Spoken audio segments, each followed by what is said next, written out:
I hope you guys are doing great. We will start our discussion with the next chapter. This is the last chapter of module 3, chapter number 18. Interesting chapter है.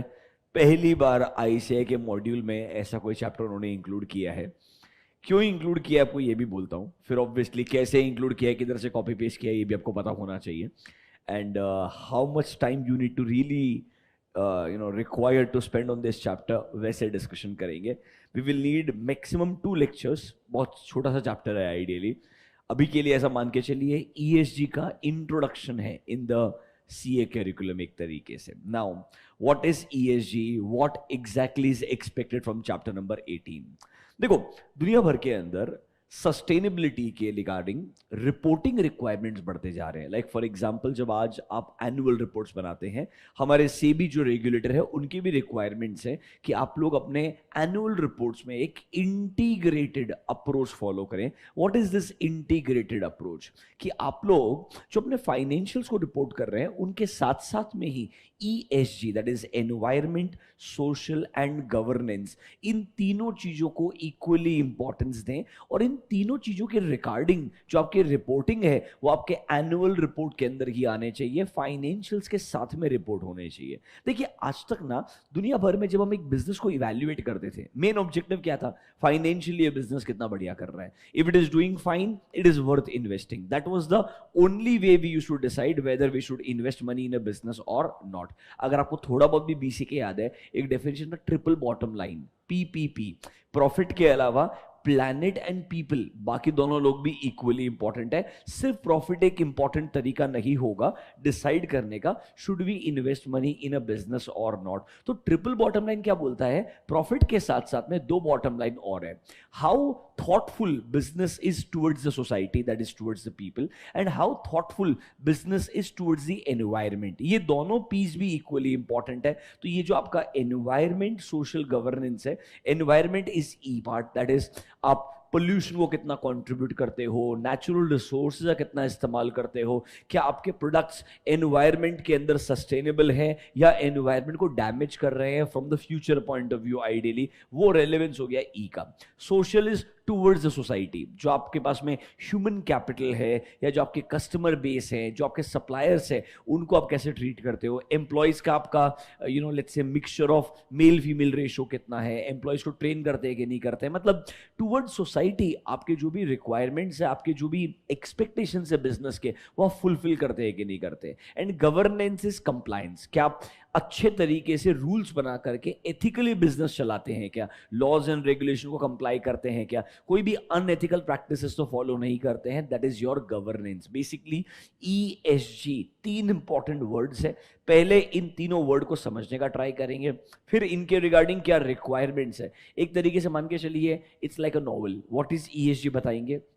ESG का relevance US में कब होना शुरू हुआ, UK का history क्या है, थोड़ा इंडिया के बारे में बताएंगे आइडियली आज हमारे इधर ESG का रेलेवेंस क्या है. फिर नॉर्मली एक लिस्टेड कंपनी अपने लिए एनुअल रिपोर्ट्स में ESG के रिगार्डिंग क्या रिपोर्टिंग देता है, उसके इंपॉर्टेंट प्रिंसिपल्स क्या है, क्या चीजों को इंक थॉट सोच करके वो लोग रिपोर्ट्स बनाते हैं, उसके ऊपर आपका कंटेंट लिख करके दिया है. लास्ट में फाइनली एक रेफरेंस आएगा कि कैसे अश्योरेंस एंगेजमेंट्स अब सस्टेनेबिलिटी की तरफ बढ़ रहे हैं, जहां पर एक्सपेक्टेशन है आने वाले टाइम में एक नया इंडस्ट्री बिल्ड होगा. जैसे forensic auditing was a new industry 5 years back.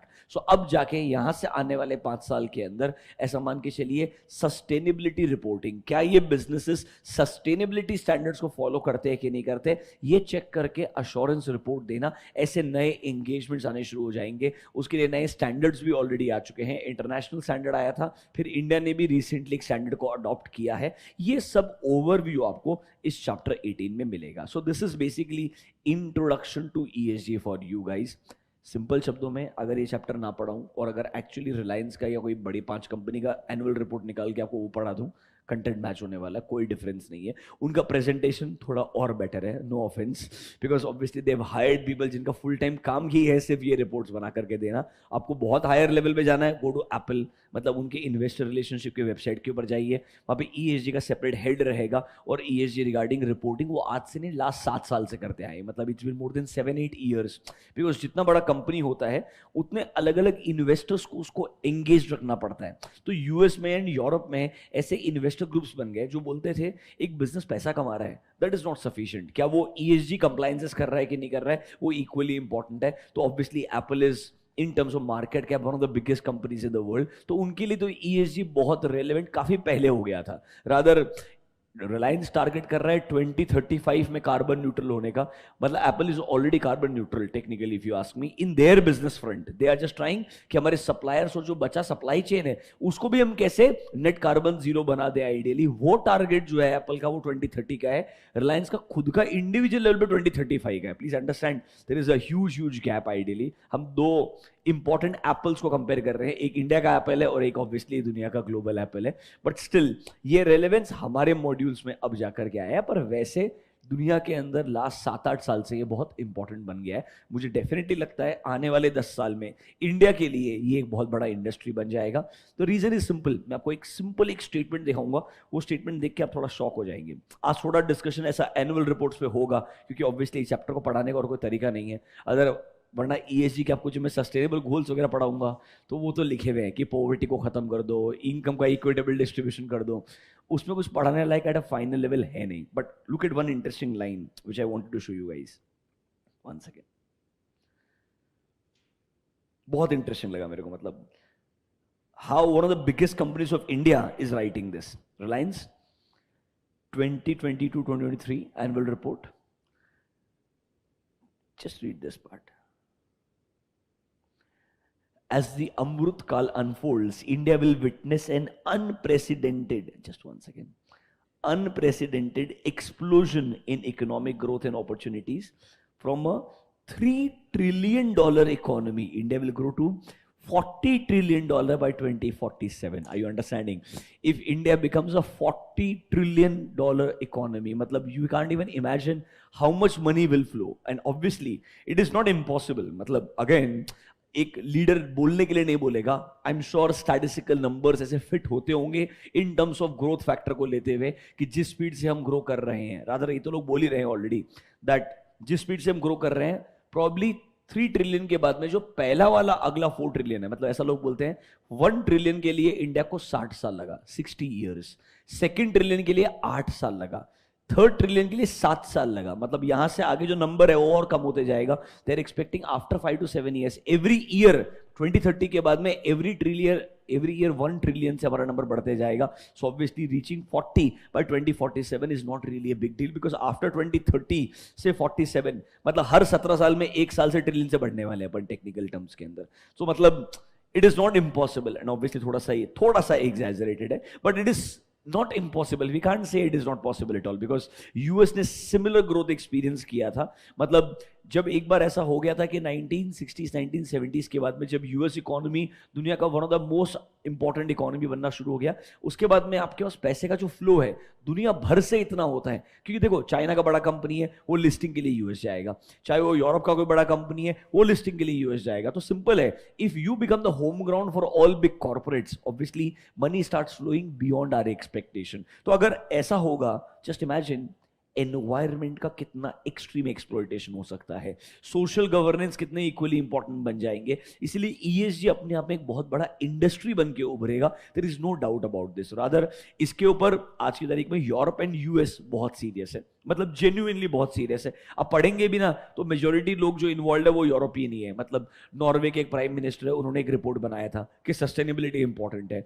वहां से ही सब शुरुआत हुआ है। Because honestly speaking the countries they have a third world problems because they are so rich. People don't have a basic problem कि रोटी कपड़ा मकान कैसे आएगा, तो उनके नए प्रॉब्लम्स है। रोटी कपड़ा मकान तो है ही है by default, you get my point, वो प्रॉब्लम ही नहीं है। ये जो फ्लास्क है ये किस मटेरियल से बना है वो इंपॉर्टेंट है, मेरे को जानना है ये सस्टेनेबल है कि नहीं है। हमारे इधर नया प्रॉब्लम है, everyone should have flask and everyone should have a chai और pani to drink, do you get my point. तो ऑब्वियसली डेवलपिंग कंट्री के अपने चैलेंजेस होते हैं और डेवलप्ड कंट्री ये सोच पाता है बिकॉज वो ये थॉट प्रोसेस को अफोर्ड कर पाता है। ऑब्वियसली आने वाले 15 साल के अंदर इंडिया भी सेम ग्रोथ एक्सपीरियंस करेगा, तो ईएसजी डेफिनेटली एक बड़ा इंडस्ट्री बन जाएगा। अभी हम एकदम बेसिक स्टेज पे, मतलब this is like the first stage you can से, जहां पे सिर्फ इंट्रोडक्शन हुआ है ईएसजी का अपने कंट्री के अंदर। थोड़ा आपको ओवरव्यू दिया है, अब हम डिस्कशन शुरू करते हैं। आपका मॉड्यूल क्या बोलता है? Let's start with what is sustainability and what is ESG. Don't worry, interesting reports दिए हैं बहुत सारे, और रिलायंस ने भी लास्ट 2-3 साल से रिपोर्ट देने शुरू किया। ऑनेस्टली पहले आता था ईएसजी रिपोर्टिंग, बट इतना डिटेल में देखिए, business responsibility and sustainability report separately, then your integrated annual report online वाला, मतलब ये रिपोर्टिंग पहले कम था। आज अगर आप देखेंगे एनुअल रिपोर्ट में, लुक एट दिस, मतलब पहला मैं अगर 150 पेजेस छोड़ दूं आइडियली यहां तक, अवार्ड रिकॉग्निशन तक, यहां के बाद में look at the remaining report entirely, integrated approach to sustainable growth, 150 से लेकर के ऑलमोस्ट 224 तक, मतलब 75 pages in the annual report is about sustainability today. मतलब ये रेयर है, पहला टोटल 100 पेज में एनुअल रिपोर्ट खत्म हो जाता था। आज मैं बोल रहा हूं एक टाइम आया जब 100 पेज तो सस्टेनेबिलिटी पे लिखा हुआ है, और जेन्युइनली लिखना पड़ता है। ये जो सारे प्रिंसिपल्स है ना, नेचुरल कैपिटल, ह्यूमन कैपिटल, ये सब हमारे सिलेबस में, उन्होंने बेसिकली क्या किया है, जो जो रिपोर्टिंग रिक्वायरमेंट है उसके हेडिंग उठाए आपके सिलेबस में डाल दिया है आइडियली। मैं एरोगेंट नहीं हूं, मैं बहुत आसानी से प्रेडिक्ट कर सकता हूं कि आने वाले 3 अटेम्प्ट में क्या क्वेश्चंस आएंगे, बिकॉज ऐसे गिने चुने 5-6 क्वेश्चन है जो वो पूछ सकते हैं एक्चुअली के अंदर इस चैप्टर से। जितना टाइम आप एक्चुअली ये क्वेश्चंस को याद करने में स्पेंड करेंगे, उतना अगर आपने रिपोर्ट पढ़े होते तो आप जिंदगी में कहीं और जाएंगे, पर आपको ऑब्वियसली 5-6 क्वेश्चन याद करने पड़ेंगे, कोई ऑप्शन नहीं है। तो ये ऑलमोस्ट हम लास्ट में रिपोर्ट से मैच करेंगे कि कैसे जो हम कंटेंट पढ़ रहे हैं उसी के अराउंड रिपोर्टिंग किया जाता है। Let's start with ESG। आइए, सस्टेनेबल डेवलपमेंट गोल्स क्या होते हैं, एनवायरमेंट सोशल गवर्नेंस अश्योरेंस क्या होता है। Let's start with number 1, introduction to sustainability. Simple शब्दों में सस्टेनेबिलिटी का मतलब होता है आपका जो आज का ग्रोथ है ना, it should not compromise the growth of future. मतलब ऐसा नहीं होना चाहिए कि आज आप इतना एक्सप्लॉयटेशन कर दो अपने लिमिटेड रिसोर्सेज का कि फ्यूचर जनरेशन के पास में वो रिसोर्सेज ही ना रहे एक्चुअली में बेसिक ग्रोथ के लिए। ये इंश्योर करना इज बेसिकली इंश्योरिंग सस्टेनेबिलिटी, कि आप आज के ग्रोथ पे कॉम्प्रोमाइज मत करो, at the same time future generation के लिए जो रिसोर्सेज का अवेलेबिलिटी है उसको भी प्रॉब्लम नहीं आना चाहिए, एंड ऑब्वियसली एनवायरमेंट को कम से कम डैमेज होना चाहिए। ये एक्सपेक्टेशन है हमारे सस्टेनेबिलिटी का। एक लाइन पढ़िए, प्रोबेबली यू विल अंडरस्टैंड। देखिए क्या बोलता है, sustainability is a concept relating to development of products, goods and services that involves meeting our personal present needs. आज के नीड्स मीट होने चाहिए, but without compromising the ability of future generation to fulfil their own needs. ऐसा नहीं होना चाहिए resources का आप इतना एक्सप्लॉयटेशन कर दे कि फ्यूचर जनरेशन के पास में वो बेयर मिनिमम रिसोर्सेज का अवेलेबिलिटी ही ना रहे। ये इंश्योर करना is basically thinking towards sustainability. मतलब जो हम आज कर रहे हैं ये ग्रोथ सस्टेनेबल होना चाहिए, लॉन्ग टर्म तक रहना चाहिए, मतलब फ्यूचर जनरेशन के लिए कॉम्प्रोमाइजेस नहीं होने चाहिए। This is the meaning of sustainability. Point number 2 को आप मार्क कर सकते हैं कि आपको इन सब में से वो पॉइंट नंबर 2 पढ़ना है जहां पे सस्टेनेबिलिटी वर्ड का मीनिंग दिया है। एकदम सिंपल है, BCK के अंदर चैप्टर 6 में भी सेम डेफिनेशन था। आगे बढ़े, नीचे आइए, देखो, the concept of sustainable development is named after, can you see a word, Brundtland report. Basically, she was the you can say former prime minister of Norway multiple times. I think 2 या 3 बार वो prime minister रहे। उन्होंने वो सब prime minister वाला काम खत्म करने के बाद में effectively, मतलब she became part of UN, where she started writing about how the United Nations or the world के best organizations should think about the word sustainability. She introduced this concept to the world ideally, and तब से लोगों ने sustainability के बारे में बात करना शुरू किया। एक तरीके से बोल सकते हैं कॉन्सेप्ट का ओरिजिन 100% यूरोप से हुआ है, बट ऑब्वियसली उस समय यूएस भी इक्वली पावरफुल था, तो यूएस एंड यूरोप दोनों मेन कंट्रीब्यूटर है towards the word sustainability. But इनके रिपोर्ट के अंदर पहली बार सस्टेनेबिलिटी का जिक्र किया गया, this is 1990s I think, if I am not wrong. इस तरीके से एक उन्होंने रिपोर्ट बना के बताया कि सस्टेनेबिलिटी दुनिया के लिए इंपॉर्टेंट है, अदरवाइज हमारे फ्यूचर जनरेशन जो हैं after 30 years 50 years they will not have required resources जिस स्पीड से हम लोग आज ग्रो कर रहे हैं। उस रिपोर्ट को बोलते हैं Brundtland report. Her name is Brundtland, I think Gro Brundtland करके नाम है उनका ideally, if I am not wrong.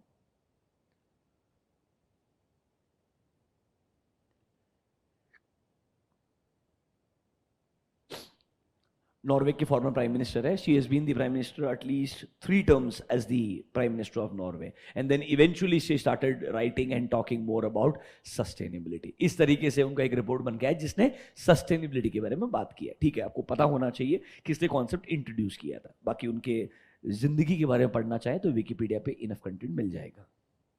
Let's come back sir. Now what is sustainable development and what are three important pillars. दो important चीज रहेगा। देखिए point number 1 में same definition है। सस्टेनेबल डेवलपमेंट का मतलब है development that strives to meet the needs of developing countries seeking to achieve a more sustainable world. मतलब सर फ्यूचर जनरेशंस के लिए कोई भी कॉम्प्रोमाइज नहीं होना चाहिए। मतलब आप आज सब कुछ अचीव करने का ट्राई करें, हम आपको करंट के अंदर ग्रोथ पे नहीं रोक रहे हैं, बट हम आपको तब रोकेंगे जब आप सर रिसोर्सेज का ऐसा एक्सप्लॉयटेशन करें कि फ्यूचर जनरेशन के पास में वो रिसोर्सेज अवेलेबल ही नहीं होंगे। इसके लिए आपको 3 इंपॉर्टेंट पिलर्स दिए हैं। 1 is called as environment, second is called as social, third is called as governance. This is called as ESG। Let's start with number 1, environment. देखो it stands for corporate climate policies, energy का कितना use किया जा रहा है, wastage कितना होता है, पोल्यूशन को कितना कंट्रीब्यूट कर रहा है एक बिजनेस, नेचुरल रिसोर्सेज को कैसे कंजर्व करेंगे, sir how we treat animals and other living beings around the world. It includes natural resources, हर एक एंटिटी जो अब्सॉर्ब करता है like coal, electricity, water and so on,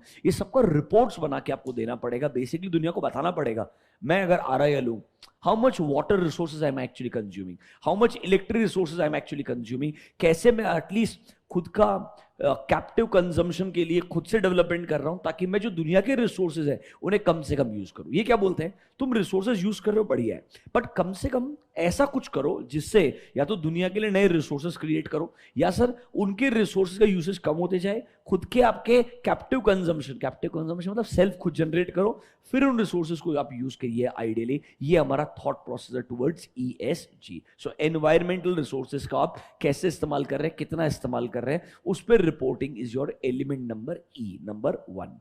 number 2 आइए सोशल। देखिए it addresses relationship the entity has and the reputation it fosters with people। मतलब लोगों के साथ में, इंस्टीट्यूशंस के साथ में, कम्युनिटीज के साथ में आपका क्या रिलेशनशिप है, that is your social part. देखिए इसमें लेबर इंक्लूड होगा, आपका डाइवर्सिटी एंड इंक्लूजन की मतलब आपके पास जो लोग काम करते हैं वो अलग अलग रिलीजन से बिलोंग करते हैं, क्या मेल फीमेल रेशो कितना है, एज ग्रुप क्या है, ये सब चीजों को सपोर्ट करना इज बेसिकली सोसाइटी को कंसिडर करना when you are doing a business. I will show you all this. ये सब रिपोर्टिंग करना एसेंशियल हो गया आज की तारीख के अंदर। मतलब रिलायंस बताएगा मेरे पास अगर 22,000 एम्प्लॉई है, 22,000 एम्प्लॉय में से लेबरर्स कितने हैं, फुल टाइम बाकी एम्प्लॉयज कितने हैं, उसका मेल फीमेल कॉम्पोजिशन क्या है, बोर्ड ऑफ डायरेक्टर्स में कितने मेरे पास विमेन डायरेक्टर्स हैं, कमिटीज में मेरे पास कितने विमेन डायरेक्टर्स है। बेसिकली आपको एक पूरा कॉम्पोजिशन देना पड़ेगा, फिर बताना पड़ेगा। जैसे एप्पल जैसा कंपनी है वो प्राउडली बोलता है चाहे आप मेल है या फीमेल है, आपके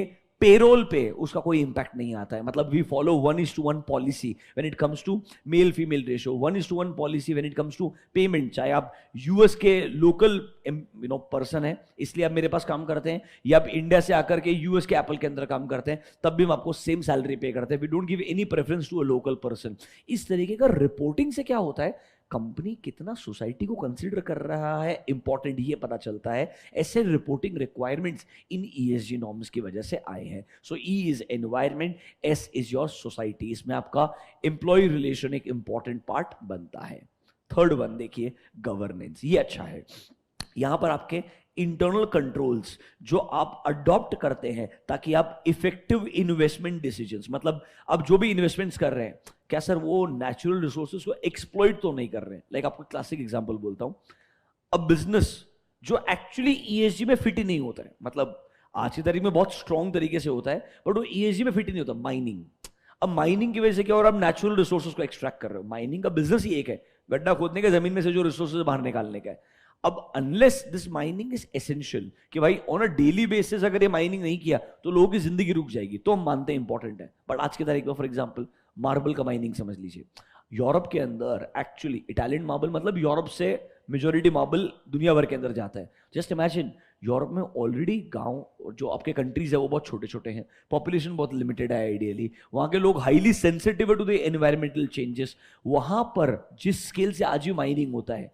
लोग ऐसा बोलते हैं जो पहला इंडस्ट्री परमानेंटली बैन हो जाएगा बिकॉज ऑफ ESG, एक पॉइंट के बाद में वो माइनिंग इंडस्ट्री होगा जहां पर आपका पत्थर बाहर निकल रहा है। मतलब बेसिकली तो अब नया इंडस्ट्री क्या हो गया, सस्टेनेबल बिल्डिंग मटीरियल। अब देखो, मैं अगर मार्बल निकालना बंद कर दूंगा तो लोग जमीन में तो कुछ तो लगाएंगे ना, तो बेसिकली सिंथेटिक मार्बल हो गया, या कुछ ऐसा प्रोडक्ट जो आप मशीन के थ्रू बना सकते हो which will act like a replacement. इसीलिए तो टाइल्स पिकअप होना शुरू हो गया। अब टाइल्स बोलते हैं ना, इंडिया में ऐड आता है कजारिया, भारत की मिट्टी से बनाए, basically tiles is made from the sand, but वो भी तो नेचुरल रिसोर्सेज है। तो लोग क्या बोलेंगे, वेस्ट को यूज कीजिए टू क्रिएट समथिंग न्यू। मतलब फॉर एग्जाम्पल, आपके जो पेड़ पौधे हो गए, उसका जो वेस्टेज है, उससे आप निकाल करके कुछ ना कुछ नया पत्थर बनाने का ट्राई कीजिए। आइडियली वो नए इंडस्ट्रीज सस्टेनेबिलिटी को सपोर्ट करते हैं। एग्जिस्टिंग बिजनेस क्या कर रहा है, उस पर कंट्रोल लगाएंगे, पर नए बिजनेस को प्रमोशन तब करेंगे जब वो एक्चुअली में प्योरली सस्टेनेबल है, वो वेस्टेज से नया प्रोडक्ट बनाए। That is actually sustainable businesses, जो आने वाले टाइम में आपको देखने को मिलेंगे। कल ये कंपनी के बारे में पढ़ रहा था, यूएई बेस्ड बिजनेस है, जो क्या करता है, आपके ये डेट के जो ट्रीज होते हैं, डेट खजूर के जो पेड़ होते हैं बड़े बड़े, समझ रहे हो मेरा बात, उन पेड़ों का जो वेस्टेज होता है, वो वेस्टेज से बोर्ड बनाता है। आपका जो वुडन बोर्ड होता है ना, प्लाई बोर्ड, वो बोर्ड बनाने वाला काम है। वो बहुत सालों से रिसर्च कर रहे थे, फाइनली 2020-21 के अंदर वो फाइनली एक बोर्ड बना पाए which is as strong as a normal board. तो जस्ट इमेजिन, आपका जो वुड का कटिंग वाला पार्ट है, उसके जो बाकी रिसोर्सेज है वो खत्म हो जाएंगे, उनका कोई यूसेज नहीं है। आपके पास डेट के ट्रीज भर भर के, क्योंकि डेट का जो काम है वो ऑलरेडी बहुत स्केल पे यूएई के अंदर, वेस्टेज को आप यूज कर रहे हैं आप बोर्ड बनाने के लिए, एंड दिस से it can be very beautiful board.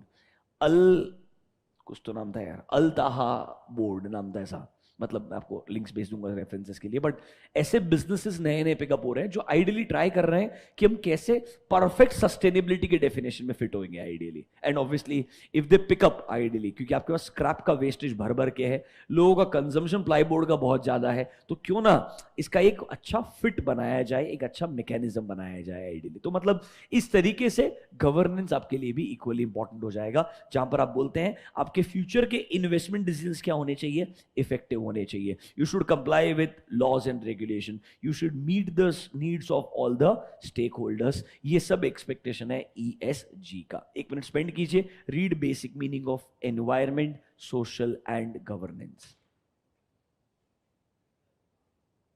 अल कुछ तो ऐसा नाम था ना, ये हाँ, कल ही निकाला था तुम्हारे लिए report. Talab board launches its industrial innovation for UAE market. Read the first paragraph. Using innovative technology to recycle palm trees waste into high quality wooden board products made locally. Interesting चीज notice करना. In 2015, UAE imported 1.25 billion cubic meter of wooden board products at a total cost of AED 1.6 billion. मतलब सिर्फ wooden board पे उन्होंने actually import के नाम पे जो पैसा पे किया है, वो इंडियन टर्म्स के अंदर अगर आप जाओगे, मतलब AED टू INR इज 22, मतलब हमारे कंपैरिजन में 1 AED is equal to 22 rupees, मतलब 1.6 इंटू 22 बिलियन रुपीज का उन्होंने से प्लाईवुड इंपोर्ट कर लिया। Just imagine the potential the business has, because उनके पास जो रॉ मटेरियल है वो उस कंट्री में सबसे आसानी से वेस्टेज अवेलेबल है, कि आपको वही वेस्टेज यूज करना है ऐसा प्रोडक्ट बनाने के लिए जो हमारा कंट्री सबसे ज्यादा इंपोर्ट करता है। मतलब आइडियली ये आइडियाज आपके न्यू सस्टेनेबल आइडियाज कहलाते हैं। मतलब जस्ट थॉट प्रोसेस, ये मैंने if I am not wrong Bombay के अंदर एक एग्जीबिशन था, उस एग्जीबिशन में this company was showcasing to the world कि वो किस तरीके के प्लाईवुड बना रहे हैं और कैसे वो प्लाईवुड हम इतना क्वांटिटी में बनाएंगे कि हम यूएई के नीड्स को फुलफिल कर ही लेंगे। अब हम चाहते हैं जो बाजू के कंट्रीज है, अब सबसे नियरेस्ट कंट्री दूसरा आता है इंडिया के अंदर आइडियली, वो कैसे बोलता है कि नॉर्मल रेट से 30% महंगा रहेगा बट आप सस्टेनेबल यूज कर रहे हो। उनका ऑब्जेक्टिव क्या है, हमारे पास में अगर 20% भी एक्स्ट्रा मैन्युफैक्चरिंग है, वो 20% इंडिया जैसे कंट्री में लेके आना चाहिए for a high net worth individual. जो लोग सस्टेनेबिलिटी में बिलीव करते हैं उनको ये बेचने का ट्राई करेंगे। अब सोचिए धीरे धीरे अभी अच्छा प्रोडक्ट बनाते हैं। A company like Volvo cars, more than 70% car is actually sustainable. मतलब वो क्लियरली बोलते हैं इस कार में 70% जो मटेरियल का इस्तेमाल किया गया है वो रिसाइकल्ड है या अपसाइकल्ड है। मतलब उन कंपनीज के लिए मैं as a new company will become a very important contributor. Volvo के अंदर तुम लोगों को लकड़ी का इस्तेमाल किधर होगा, एक्चुअली जो डैशबोर्ड होता है उसके अंदर एक अच्छा फिनिशिंग देने के लिए वुड का इस्तेमाल किया जाता है आइडियली। तो नॉर्मली सिर्फ वो wood, one of the most expensive woods वो लोग यूज करते हैं, उनको अगर मैं बोलता हूं ये हाईली सस्टेनेबल मटेरियल है, वो क्यों यूज नहीं करेंगे। आपको ये बता रहा हूं कि कैसे बिजनेसेस अभी इस डायरेक्शन में सोचना शुरू कर दिए हैं। कन्वेंशनल बिजनेसेस के लिए कंट्रोल लगा रहे हैं, नए बिजनेसेस को इस डायरेक्शन में प्रमोट कर रहे हैं। This is your ESG। चलो आइए बेसिक मीनिंग बढ़िए ESG का एक बार से, फिर नीचे एक टेबल दिया है वो टेबल को डिस्कस करेंगे।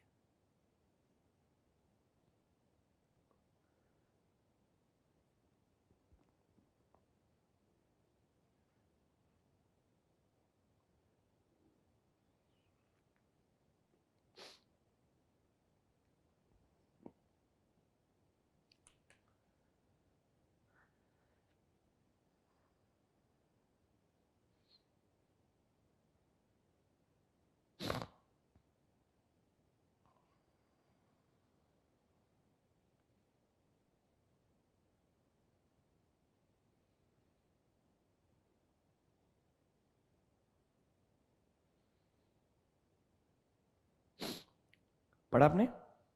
तो नेक्स्ट पेज पे आइए, एक टेबल मिलेगा आपको। एनवायरमेंट, सोशल, गवर्नेंस, तीनों में क्या क्या चीजें आती है। पहले एनवायरमेंट वाला पार्ट पढ़ते हैं। Climate change, obviously you will focus on carbon emission, your carbon footprint कितना छोड़ के जा रहे हैं अपन, क्लाइमेट चेंज को कितना फोकस करते हैं, वल्नरेबिलिटी क्या है हमारे रिसोर्सेज का, नेचुरल रिसोर्सेज क्या यूज करते हैं, मतलब water, biodiversity, raw material sourcing, pollution and wastage, environmental opportunity, कितना क्लीन टेक्नोलॉजी आप यूज करते हैं। अगर आप रिलायंस का एनुअल रिपोर्ट पढ़ेंगे, बार बार एक ही चीज बोल रहा है, क्योंकि ऑब्वियसली रिलायंस का ओरिजिनल बिजनेस था पेट्रोकेमिकल प्रोडक्ट्स, समझ रहे हैं, मतलब पेट्रोलियम प्रोडक्ट्स हो गया, तो उन्होंने O2C बिजनेस बनाया था, ऑयल टू केमिकल आइडियली, ताकि कैसे वो केमिकल्स का इस्तेमाल करके थोड़ा सा नेचुरल रिसोर्स को क्लीन किया जाए। अब वो क्लियरली बोलता है we want to become the next clean energy business ideally, जो कंप्लीटली ऐसा हाइड्रोजन बेस्ड प्लांट्स जामनगर के अंदर बनाने का ट्राई कर रहा है, जो क्लीन एनर्जी पूरे कंट्री को प्रोवाइड करेगा। मतलब जो बेसिकली सबसे ज्यादा पेट्रोलियम पे डिपेंडेंट है, वो खुद ही उसे डाइवर्सिफाई करके दूसरे डायरेक्शन में जाना चाहता है, बिकॉज हर किसी को लगता है आने वाले 15-20 साल के अंदर ऐसा होगा जो आपके पेट्रोलियम प्रोडक्ट्स है उनका डिमांड कंपेरेटिवली कम हो जाएगा।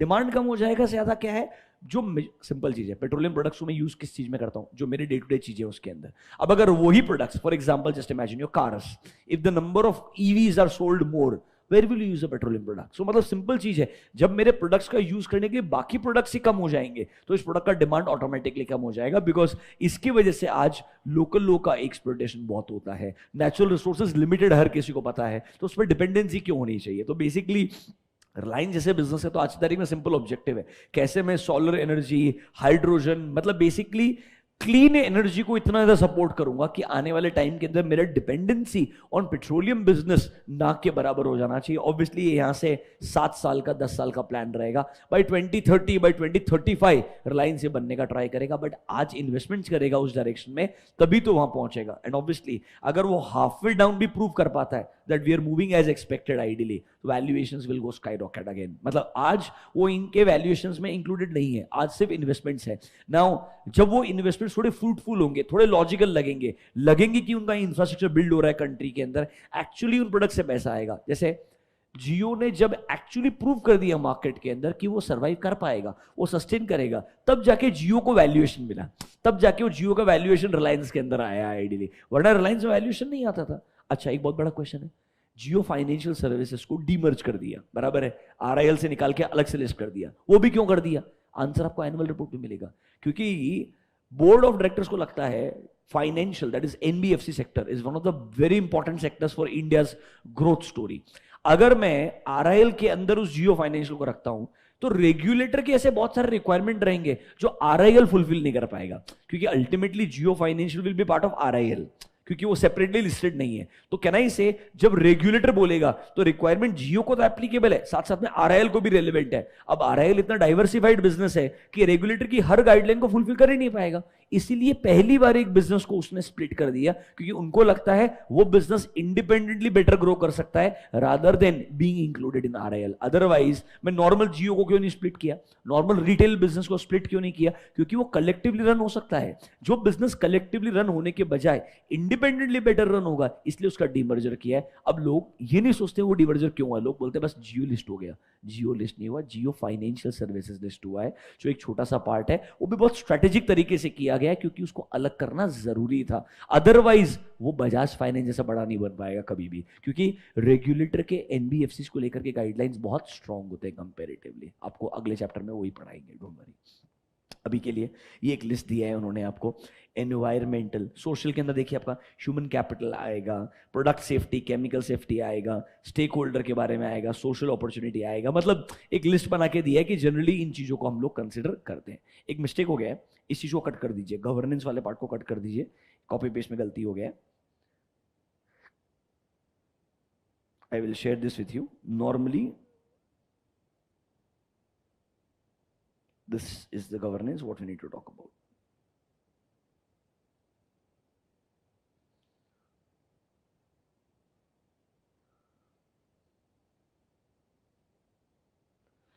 So governance will include your corporate governance, that is लोगों को आप पैसा कितना पे करते हैं, ओनरशिप स्ट्रक्चर कैसा है, अकाउंटिंग कैसे होता है, रिपोर्टिंग कैसे होता है, स्टेक होल्डर्स को टाइमली बेसिस पे रिपोर्ट मिलती है कि नहीं मिलती है, एथिकल बिहेवियर होना चाहिए बिजनेस के अंदर, कोई भी कंपटीशन को नेगेटिवली इंपैक्ट करेगा वो प्रैक्टिसेस नहीं होनी चाहिए, टैक्सेशन के रिगार्डिंग ट्रांसपेरेंसी होना चाहिए, ये सब एक्सपेक्टेशन है आपके गवर्नेंस के साथ में। ऊपर जो गवर्नेंस का डेफिनेशन है वो भी सेम बात बोलता है, कुछ अलग नहीं। आप इसमें से चाहे तो कोई भी 2-3 पॉइंट्स को लिख सकते हैं बाजू के अंदर कि भाई गवर्नेंस में चीज आने वाली है। ये तीनों चीजें मिलकर बनता है ESG।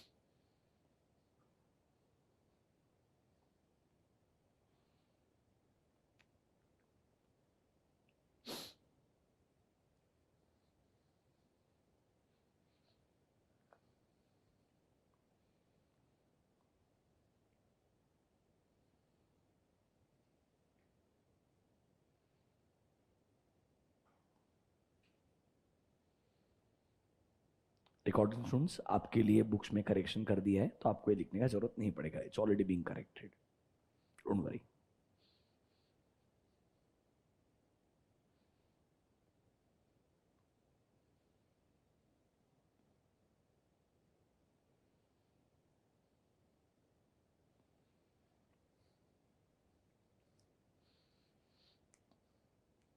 चलो आगे बढ़े।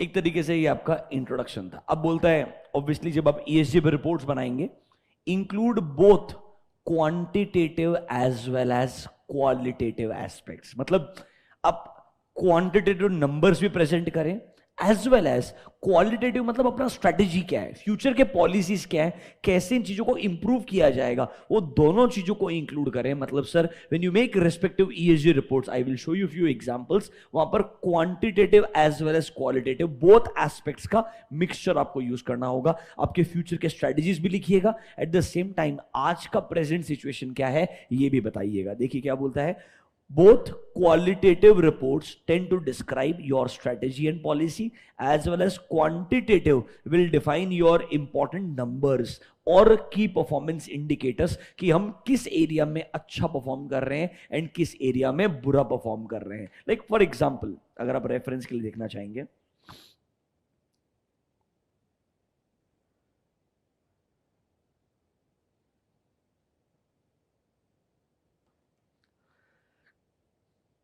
आपको ये पूरा रिपोर्ट का फॉर्मेट आपके सिलेबस में है, जिस रेफरेंस के लिए दिखाता हूं कुछ एक दो चीजें।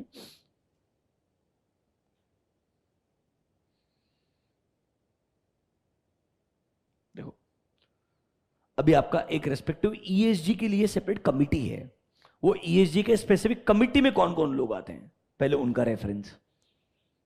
मतलब ये जैसे रिस्क मैनेजमेंट कमेटी होती है, ऑडिट कमेटी होता है, वैसे ESG का कमेटी है स्पेसिफिकली, उस कमेटी के लोग कौन कौन है। ऑब्वियसली इट स्टार्ट्स विद सबसे पहले कंपनी क्या है, वहां से बेसिक इंट्रोडक्शन से शुरू होता है। देखिए फॉर एग्जांपल फर्स्ट चीज, हमारे पास में 22,000 प्लस एम्प्लॉइज हैं एंड दुनिया भर के 92 प्लस कंट्रीज को हम लोग एक्चुअली टारगेट कर रहे हैं।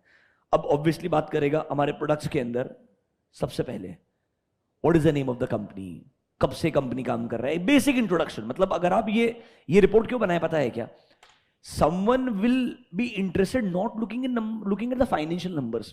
फाइनेंशियल नंबर तो RIL का बढ़िया हर किसी को मालूम है, वो हम बाद में देखेंगे। It is a good company in India to invest. What is more important is it actually a ethically run business? It is actually a business which thinks also about society. Is it a business जो actually में अच्छे से governed है, non compliances नहीं करता है, वो कहां से पता चलेगा। इसके लिए मेरे को एक separate business report, sustainability reporting के ऊपर एक separate report बना करके दिया है, जो report पढ़ के मेरे को पता चलेगा कितना अच्छे से business को run किया जा रहा है, environment को कितना damage कर रहा है, कितने environmental resources को ये business use कर रहा है, ये मुझे इस रिपोर्ट से पता चलेगा। फाइनेंशियल नंबर्स आपको एनुअल रिपोर्ट से इजीली मिल जाएंगे। ये सेपरेट रिपोर्ट बनाया है purely from ESG understanding point of view. ये कंपनी का बेसिक अंडरस्टैंडिंग हो गया। फिर जरा नीचे आइए, हम क्या क्या प्रोडक्ट्स के अंदर है। ये भी RIL स्टैंड अलोन पे है, तो ऑयल टू गैस बिजनेस के अंदर आपको मेजर दिखेगा। अदरवाइज CFS अगर आप देखेंगे उसमें रिटेल बिजनेस भी आ जाएगा, जियो बिजनेस भी आ जाएगा, ऐसे आपके बिजनेस का बाइफर्केशन देगा। फिर आपको बताएगा कि हमारे पास देखो टोटल नंबर ऑफ एम्प्लॉइज कितने हैं, उसमें परमानेंट एम्प्लॉइज इज 93.77%, एंड जो आपके दिख रहे हैं क्या अदर देन परमानेंट, मतलब मेरे कॉन्ट्रेक्चुअल लेबर्स हो गए वगैरह, वो सब मेरे हैं 6.23%। दैट शोज दैट 93% से ज्यादा लोग मेरे पास परमानेंट है। समझ रहे हो? अब उनका मैंने इंश्योरेंस वगैरह करवाया कि नहीं करवाया है, हेल्थ बेनिफिट्स वगैरह कंसीडर किया है कि नहीं किया है, वो सबका डेटा आपको नीचे मिलेगा। मतलब this is all about this. अब डेटा को देखिए ना, एम्प्लॉइज मेल फीमेल का रेशियो देखिए, परमानेंट अदर देन परमानेंट, दिख रहा है बाइफर्केशन आपको। वर्कर्स, ये मेरे एम्प्लॉइज हो गए, मतलब सैलरीड एम्प्लॉइज हो गए, ये मेरे वेजेस वाले वर्कर्स हो गए, उसका मेल फीमेल रेशियो आपको कॉम्पोजिशन बना के दे रहा है। मतलब ये सबका ऑब्जेक्टिव है आपको क्वांटिटेटिव डेटा देने का, कि 22,000 लोग अगर काम करते हैं, वो 22,000 का ब्रेकडाउन क्या है आइडियली, उसके अंदर अलग अलग कॉम्बिनेशन अगर बना के चाहूं तो मेरे को कितना डिटेल्स मिल सकता है आइडियली, वो देने का इसका ऑब्जेक्टिव है। फिर देखिए board of directors, total BOD की मैनेजर पर्सनल। फिर जरा नीचे आइए, ये हमारे list of subsidiaries associates in joint ventures, obviously तो आपका रिलेटेड पार्टी का लिस्ट आ गया पूरा का पूरा। देन इन 9 प्रिंसिपल्स है जो आपके सिलेबस में है इंटीग्रेटेड ईएसजी के ऊपर। All these 9 principles they are part of your syllabus. आगे सबसे इंपॉर्टेंट एग्जाम में क्वेश्चन यही आएगा, 9 प्रिंसिपल क्या लिख दो। आगे है, टेंशन मत लो, ऐसे है। अच्छा, कंट्रोल से कंट्रोल भी बढ़िया करता है, डोंट वरी। ठीक है, इसके अंदर मुझे आपको कुछ नंबर्स दिखाने थे। One interesting number I was reading yesterday night.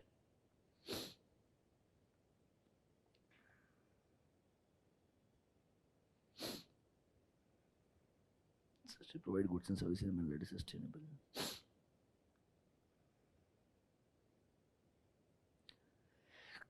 Well-being of employees, हाँ इधर देखो, look at these numbers. Details of measures for the well-being of employees. देखिए, health insurance, accident insurance, maternity benefits, paternity benefits, day care facilities, कितने लोगों को provide किया है। फिर PF, gratuity, ESI, can you see 100%। ये सब आरआईएल क्यों कर रहा है? ऑब्वियसली रिक्वायरमेंट है, बट आरआईएल इसको बहुत इंपॉर्टेंट समझता है बिकॉज 100% आने वाले टाइम में वो अपने एक आध बिजनेस को यूएस में लिस्ट करना चाहेगा, तब जाकर के असली वैल्यू अनलॉकिंग होगा। और उसको अगर एक धंधा यूएस में जाके लिस्ट करना होगा तो उसको वहां के इन्वेस्टर्स को कन्विंस करना है कि मैं एज अ बिजनेस क्यों सस्टेनेबिलिटी पे इक्वली फोकस्ड हूं, मैं एज अ बिजनेस एकदम क्लीन इमेज होल्ड करता हूं आइडियली, ताकि जब कोई पैसा इन्वेस्ट करे, for example Alibaba became Alibaba not because only of China but because of getting listed in US. तो आपके पास में जो इन्वेस्टर का पोटेंशियल है वो ज्यादा डेवलप्ड कंट्रीज के अंदर है। अगर मैं यहां से निकाल करके एक भी बिजनेस को यूएस में लिस्ट कर पाता हूं, जो वैल्यू अनलॉकिंग ओवरऑल आरआईएल में क्रिएट होगा वो अपन इमेजिन भी नहीं कर सकते, बिकॉज हैविंग 20 लाख करोड़ का मार्केट कैप का company in US is a joke. India में आरआईएल का मार्केट कैप 20 लाख करोड़ पे है भी नहीं, हम 15 से 17 लाख करोड़ के बीच में खेलते रहते, 20 लाख करोड़ भी टच नहीं किया है, तुमको ऑनेस्टली बता रहा हूं मैं। पर उतने का मार्केट कैप यूएस में किसी कंपनी के लिए ना बहुत नॉर्मल है। मतलब नैस्डैक में तो आपको बहुत कंपनीज मिल जाएंगे ऐसे, अपन जो फाइंग उसका तो बात ही नहीं कर रहे हैं, मैं फेसबुक अमेजोन का तो बात ही नहीं कर रहा हूं, वो तो बहुत ही बड़े हैं कंपेरेटिवली। मैं बोल रहा हूं आरआईएल के लिए किसी एक बिजनेस को इतना बड़ा बनाना, and very high probabilities it is going to be your Jio, because that is technology driven business जिसको सबसे ज्यादा वैल्यू मिलेगा एक डेवलप्ड कंट्री के अंदर। बट उस बिजनेस को वैल्यू क्रिएट करने के लिए बाकी पूरा का पूरा एनवायरमेंट और एम्बियंस वैसा क्रिएट करना पड़ेगा कि मैं इंडिया का वो कंपनी हूं जो हर टर्म्स के अंदर परफेक्ट है, रिपोर्टिंग में बराबर है, ट्रांसपेरेंसी मेंटेन करता है, और हर चीजों में मतलब ईएसजी को भी इक्वली इंपॉर्टेंस, ताकि अगर 5 साल बाद जब मैं लिस्टिंग के लिए जाऊं तब अगर ईएसजी का रेलेवेंस बहुत बढ़ जाए तो ऐसा नहीं होना चाहिए आज मैं ईएसजी के बारे में सोच रहा हूं, ये मेरा फ्यूचरिस्टिक अप्रोच होना चाहिए। I should be thinking about this 10 years ahead। तब जाकर के क्या होगा, जब मैं लिस्टिंग के लिए जाऊंगा तो मेरा हिस्ट्री दिखेगा कि रिलायंस ये काम तो 2020 से कर रहा था, आज नहीं। रिलायंस 2020 से ईएसजी को इंपॉर्टेंट सब समझते हुए क्लीन एनर्जी की तरफ मूव कर रहा था। It is the group worth investing. उस तरीके का थॉट प्रोसेस क्रिएट करना बहुत जरूरी है आपके लिए। ऐसे बहुत इंटरेस्टिंग नंबर्स और आपको देखने को मिलेंगे। ये एम्प्लॉय रिलेटेड है, आगे जाकर के respect the interest and responsibility to stake holders, ये रिपोर्ट्स के ऊपर रहेगा, हम सबको रिपोर्ट्स बना के देते कि नहीं देते। ह्यूमन राइट्स के ऊपर आएगा, देखो लोगों को हम ट्रेनिंग देते हैं क्या about the human rights issues and all, हमारे एम्प्लॉइज को ट्रेनिंग दिया है कि नहीं दिया है, कैसे हमने इंश्योर किया है कोई भी ह्यूमन राइट्स का प्रोहिबिशन नहीं किया गया, रेस्ट्रिक्शंस नहीं लगाए गए हैं, वो आपने इंश्योर करना चाहिए। फिर बात करेगा हाँ, अभी आएगा एनवायरमेंट के ऊपर। हर प्रिंसिपल का है, देखो, total electricity consumption, total fuel consumption, दिख रहा है रेफरेंसेस, पूरा data. So it is both quantitative as well as qualitative aspects of reporting. Obviously 9 principles क्या है, उनके बारे में इंडिविजुअल डिस्कशन सब करेंगे। अभी आपको बता रहा हूं कि नॉर्मली कैसे ईएसजी रिपोर्टिंग इन जनरल दुनिया में किया जाता है। थोड़ा इंट्रोडक्शन टू ईएसजी, थोड़ा बहुत अभी के लिए समझ में आया है क्या? अबाउट वाटर कंजम्पशन, मतलब हर एक चीज के ऊपर आपको ऐसा पूरा डेटा रिपोर्टिंग मिलेगा। आ जाइए, लेट्स कंटिन्यू आवर डिस्कशन, आगे बढ़ते हैं।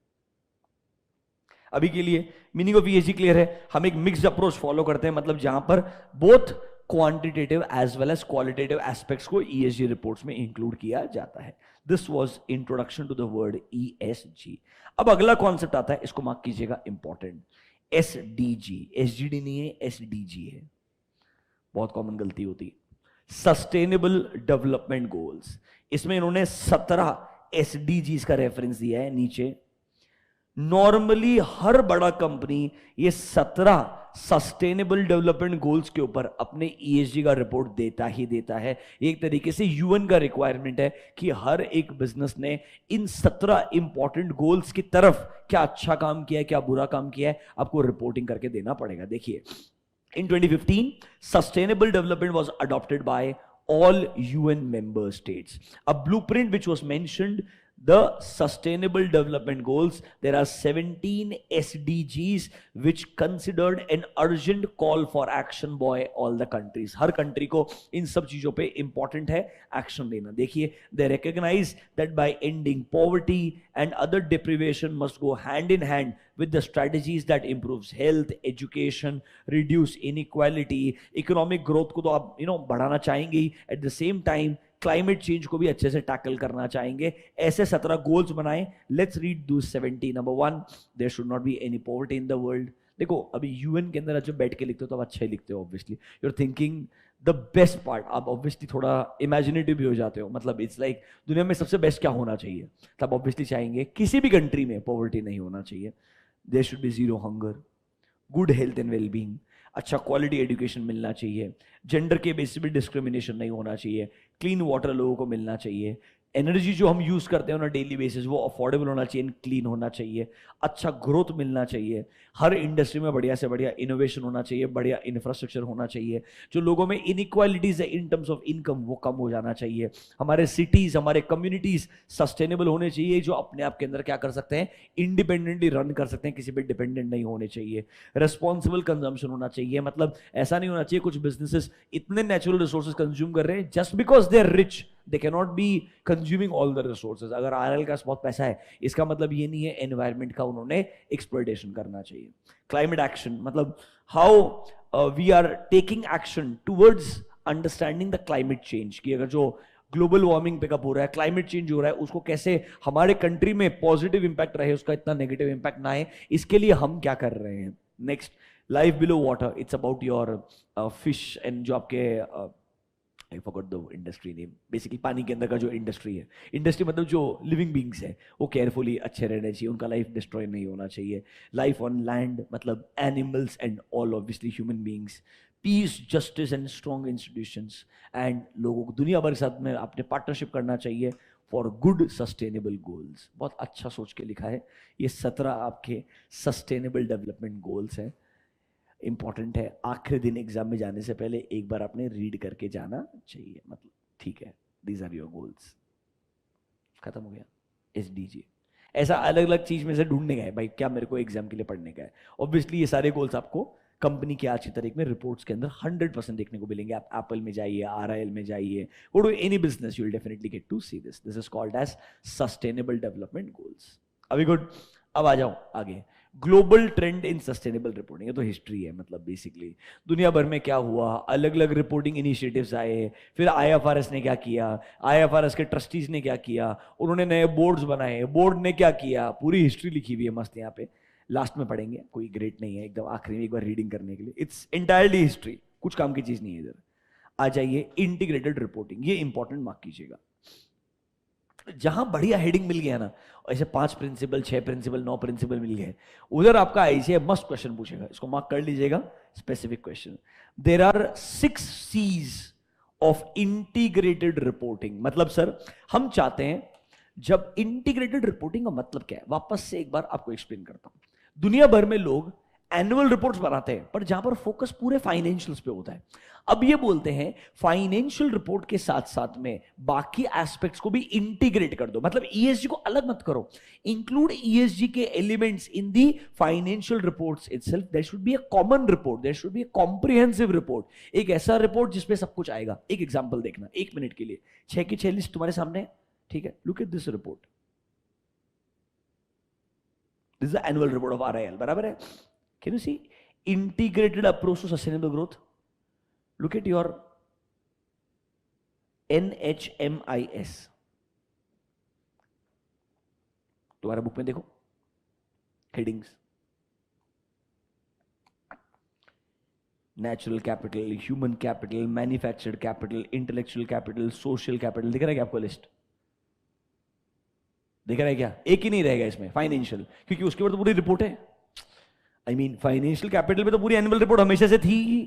Are you understanding? तो उसको छोड़ के बाकी सब चीजों के ऊपर हमने स्पेशल एम्फोसिस अलग से दिया। इंटीग्रेटेड का मतलब है नॉर्मल रिपोर्ट के साथ में ही इन एलिमेंट्स को आपको लेके जाना पड़ेगा। और पता है क्या, ऐसा नहीं नेचुरल कैपिटल में एक पॉइंट लिख दिया खत्म हो जाएगा, 10-10 पेज लिखना पड़ेगा, आपको बताना पड़ेगा आप नेचुरल रिसोर्सेज का कितना इस्तेमाल कर रहे हैं, वो बढ़ रहा है, कंजम्पशन कम हो रहा है, कैसे कम करेंगे, कैसे सस्टेनेबिलिटी को सपोर्ट करेंगे। It's like writing an essay on everyone. Fortunately खुश रहो, आपके सिलेबस में सिर्फ 6 प्रिंसिपल्स क्या है उसका हेडिंग है, उसके बारे में एक एक पॉइंट है। एग्जाम में क्या आएगा, 6 प्रिंसिपल क्या है तुमको बता रहा हूं, आधे पब्लिक को मालूम ही नहीं रहेगा ये एनुअल रिपोर्ट में आता है, मैं आपको बता रहा हूं, क्योंकि एनुअल रिपोर्ट में पढ़ता ही नहीं है। वो एनुअल रिपोर्ट में डायरेक्टली किधर जाते हैं, फाइनेंशियल स्टेटमेंट में चले जाते हैं, या बहुत सारे लोग तो फाइनेंशियल स्टेटमेंट को डायरेक्टली अलग से मिलता है एक लिंक के, एनुअल रिपोर्ट में जाने की जरूरत ही नहीं है। फाइनेंशियल स्टेटमेंट्स पे क्लिक करोगे सिर्फ डायरेक्टली वो भी देखने को मिलेगा वेबसाइट के ऊपर। वो लोग तो वो भी ढूंढेंगे, मनी कंट्रोल में जाएंगे। मैं आपको ये भी बोलता हूँ कि मनी कंट्रोल में जाकर के मेरे को उधर फाइनेंशियल नंबर्स मिल जाएंगे, एनुअल रिपोर्ट तो कोई ही पड़ेगा। पर आपको बता रहा हूँ रेफरेंस के लिए, ये सब चीजें आपको आज की तारीख में एनुअल रिपोर्ट में देखने को मिलेगी।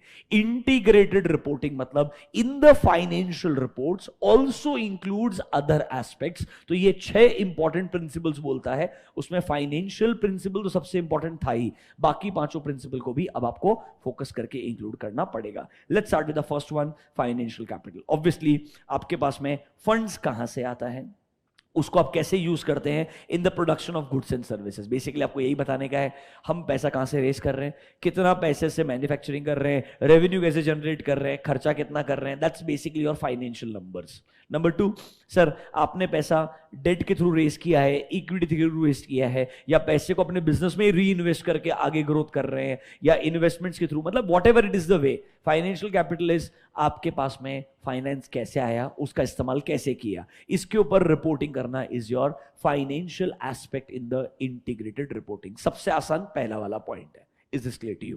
दूसरे वाले में आ जाइए, मैन्युफैक्चर्ड कैपिटल। मैन्युफैक्चर्ड कैपिटल का मतलब है जो आप लोगों ने, मतलब you know, plant and machinery use करके, टूल्स को यूज करके कोई प्रोडक्ट बनाया होगा। मैन्युफैक्चरिंग मतलब क्या होता है, plant and machinery. It's a huge premises जहां पर आप मशीनरीज लेके आएंगे जिससे कोई नए प्रोडक्ट्स को बनाया जाएगा। So manufactured capital is human created production oriented equipments and tools. Example, your buildings, your infrastructure, your plant and machinery, ये सब चीजें आपके मैन्युफैक्चर्ड कैपिटल में आती है। आपको बताना पड़ेगा इसके लिए आप कितने पैसे का इस्तेमाल कर रहे हैं, इसके लिए क्या क्या रिसोर्सेस का इस्तेमाल कर रहे हैं, क्या ये रिसोर्सेस आपके पास बहुत सारे पड़े हैं and they are sitting idle. Sitting idle मतलब आप रिसोर्सेस को अक्वायर कर चुके हैं but you are not using it for anything, तो माना जाएगा कि आप दुनिया के रिसोर्सेस बिकॉज आपके पास पैसा इकट्ठा करके बैठे पर उनको आप सही तरीके से यूज नहीं कर रहे हैं। ये मैन्युफैक्चर्ड कैपिटल में देखा जाएगा।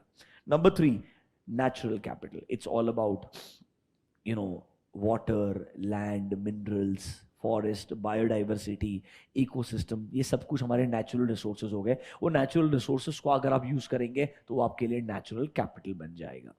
Next one, human capital. It's about my employees. पढ़िए, पीपल्स स्किल्स एंड एक्सपीरियंस, उनका टोटल कैपेसिटी कितना है, how we motivate them to innovate. इसमें देखो क्या आएगा, याद है एक वर्ड था शेयर्ड विजन, स्कूल में पढ़ाया होगा आपको या एसएम में पढ़ाया होगा। शेयर्ड विजन मतलब जो बिजनेस को बिलीव है और जो एम्प्लॉयज को बिलीव है, दोनों सेम ही चीजों बिलीव करते हैं, तो कैसे आप दोनों के ऑब्जेक्टिव्स को अलाइन करते हैं, कैसे उनको बताते हैं कि आपने रेकलेसली नेचुरल रिसोर्सेज का इस्तेमाल नहीं करना चाहिए। देखिए, alignment with and support of organisations governance framework and ethical values, ताकि हम ह्यूमन राइट्स को रिकॉग्नाइज करें, हम कैसे अच्छे से हमारे बिजनेस के स्ट्रेटजी को अप्लाई कर पाए, कैसे हम एम्प्लॉयज का लॉयल्टी मेंटेन करें, कैसे उन्हें मोटिवेट करें कि वो अच्छे से काम करने का ट्राई करें। ये हमारे ह्यूमन रिसोर्सेज के बारे में बात कर रहे हैं, that will be called as human capital.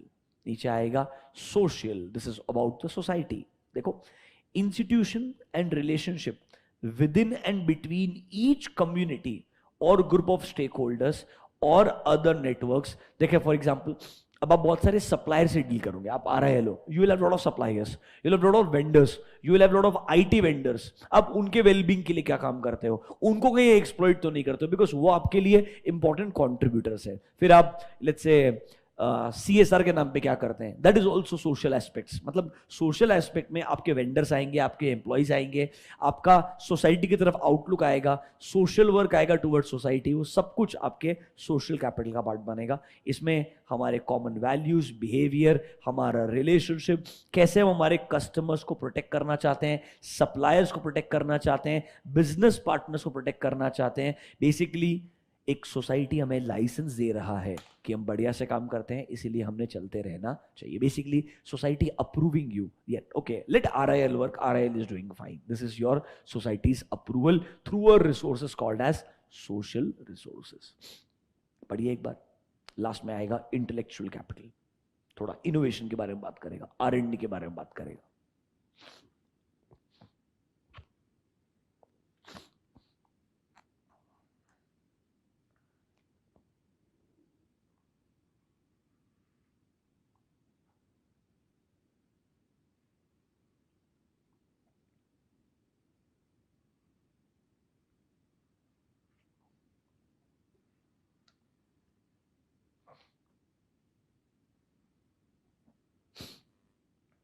देखो, इंटेलेक्चुअल कैपिटल की element in organisations future earning potential, tight link in contingency between, कितना R&D में इन्वेस्ट हो रहा है, कितना इनोवेशन पे फोकस किया जा रहा है, human resources and external relationship, ये कैसे डिटरमाइन करेंगे हमारा overall competitive advantage. Basically how much money we are putting in future technological aspect, जिससे हमारा फ्यूचर में यू कैन से बिजनेस का कॉम्पिटिटिव एडवांटेज इंप्रूव होगा। फॉर एग्जांपल, लोग RIL को पहले वैल्यू क्यों नहीं देते थे, बिकॉज प्योरली पेट्रोकेमिकल बिजनेस था।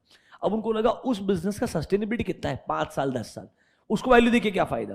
फिर जब उसने रिटेल ग्रो करना शुरू किया, जियो बिजनेस ग्रो करना शुरू किया, तब वैल्यू आना शुरू हुआ, क्योंकि अब आपको लगता है आप सिर्फ पेट्रोकेमिकल आपका जो पेट्रोलियम बिजनेस उस पर डिपेंडेंट नहीं हो, आप ऑयल टू केमिकल बिजनेस पे डिपेंडेंट नहीं हो, आपके पास में अभी डिजिटल ट्रांसफॉर्मेशन हो रहा है, आपके पास में रिटेल के लिए कंजम्पशन जो है पूरा का पूरा RIL के कंट्रोल में आ रहा है। तो अलग अलग RIL में रिटेल का अलग वैल्यू है, जियो का अपना वैल्यू है, एंड पेट्रोकेमिकल बिजनेस का अलग वैल्यू है। अलग अलग चीजों का वैल्यू मिलकर के टोटल RIL का वैल्यू बनता है। इसलिए जब रिपोर्ट्स भी देखते हैं ना, हम रेवेन्यू जब देखते हैं, हम सेगमेंट वाइज रेवेन्यू देखते हैं कि हमारा रिटेल बिजनेस कैसा ग्रो कर रहा है, डिजिटल बिजनेस कैसा ग्रो कर रहा है, एंड वैल्यूएशन भी हर सेगमेंट का अलग होता है, जो सब मिलकर टोटल वैल्यूएशन बनता है ऑब्वियसली। अब RIL का मार्केट कैप कम क्यों हुआ, क्योंकि आपका डीमर्जर हो गया एक बिजनेस का। तो जियो फाइनेंशियल का जो वैल्यू था वो RIL के मार्केट कैप में था, तो उसमें से मार्केट कैप कम हो जाएगा ना मेरा यार। अब अगर सिंपल चीज देखो ना, इधर रिपोर्ट्स में भी आता है ये चीज, आपको दिखाना पड़ता है।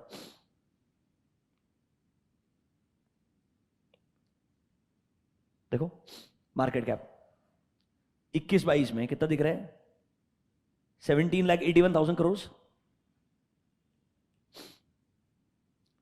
17,81,000 करोड़। ऊपर देखिए 22-23 15 लाख। क्या वैल्यू कम हो गया कि नहीं हो गया मार्केट कैप? देखो नीचे, market cap on July x D merger of financial undertaking post price discovery of 1772। Basically अगर मैं इसके अंदर जियो फाइनेंशियल का वैल्यू ऐड कर दूं तो एक्चुअली कितना वैल्यू होगा, जबकि कितना रहा है 1577 दिख रहा है, इट शुड बी 1772। मतलब इन सिंपल टर्म्स आपको हर चीज के ऊपर एक अच्छा अंडरस्टैंडिंग देना पड़ेगा, लोगों को पता चलना चाहिए। 5 साल बाद किसी ने RIL देखा तो उसको पता होना चाहिए ना इसमें से एक धंधा ऑलरेडी निकल चुका है बाहर, जो ऑलरेडी इसका पार्ट था। तो इस तरीके का ट्रांसपेरेंसी होना बहुत इंपॉर्टेंट है। अब छोटी छोटी चीजें देखिएगा, फॉर एग्जाम्पल रेवेन्यू, कैसे आपको सिंपल प्रेजेंटेड है, 20 21 21 22 22 23, हर किसी का नंबर आपको क्लियरली मिलेगा, ग्रोथ है कि नहीं है, ईपीएस, डिविडेंड पर शेयर। अब ऑब्वियसली दैट्स कॉमेडी है कि वो 8 रुपए से 9 रुपए चलेगा, तुम समझ रहे हो क्या मेरा?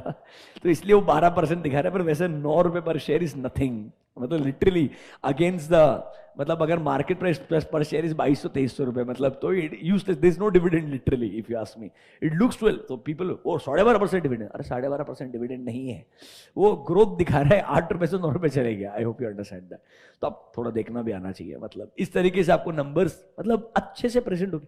इतना बढ़िया प्रेजेंटेशन आरएल का नहीं, मैं आपको बता रहा हूं बिकॉज मैं इसको 15-16 से फॉलो करते आया हूं, ये बहुत इंप्रूव्ड वर्जन है। मतलब कोई बड़ा बात नहीं है, these people who are hired actually they work for global organisations, कोई बड़ा बात नहीं है।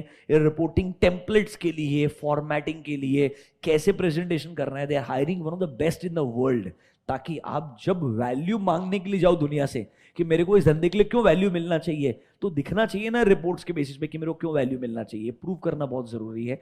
इसीलिए ये बहुत सिग्निफिकेंट इंप्रूवमेंट है from where they were, honestly speaking.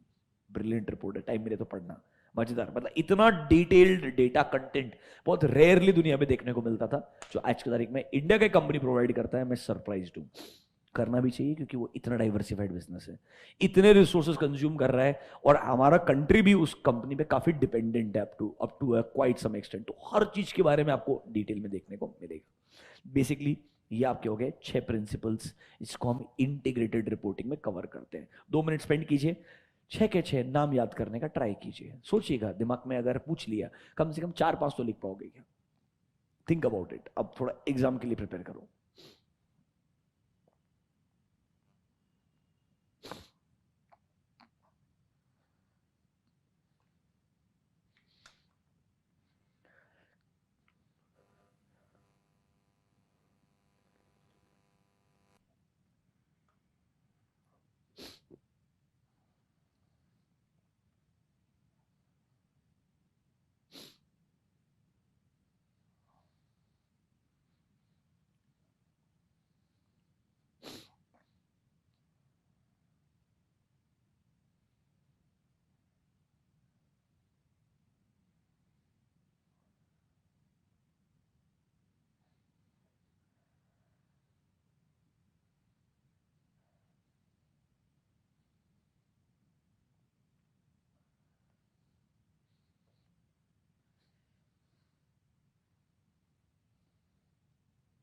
अभी तक एग्जाम पॉइंट ऑफ व्यू से 17 सस्टेनेबल डेवलपमेंट गोल्स इंपॉर्टेंट थे, एमसीक्यू के लिए भी इंपॉर्टेंट है।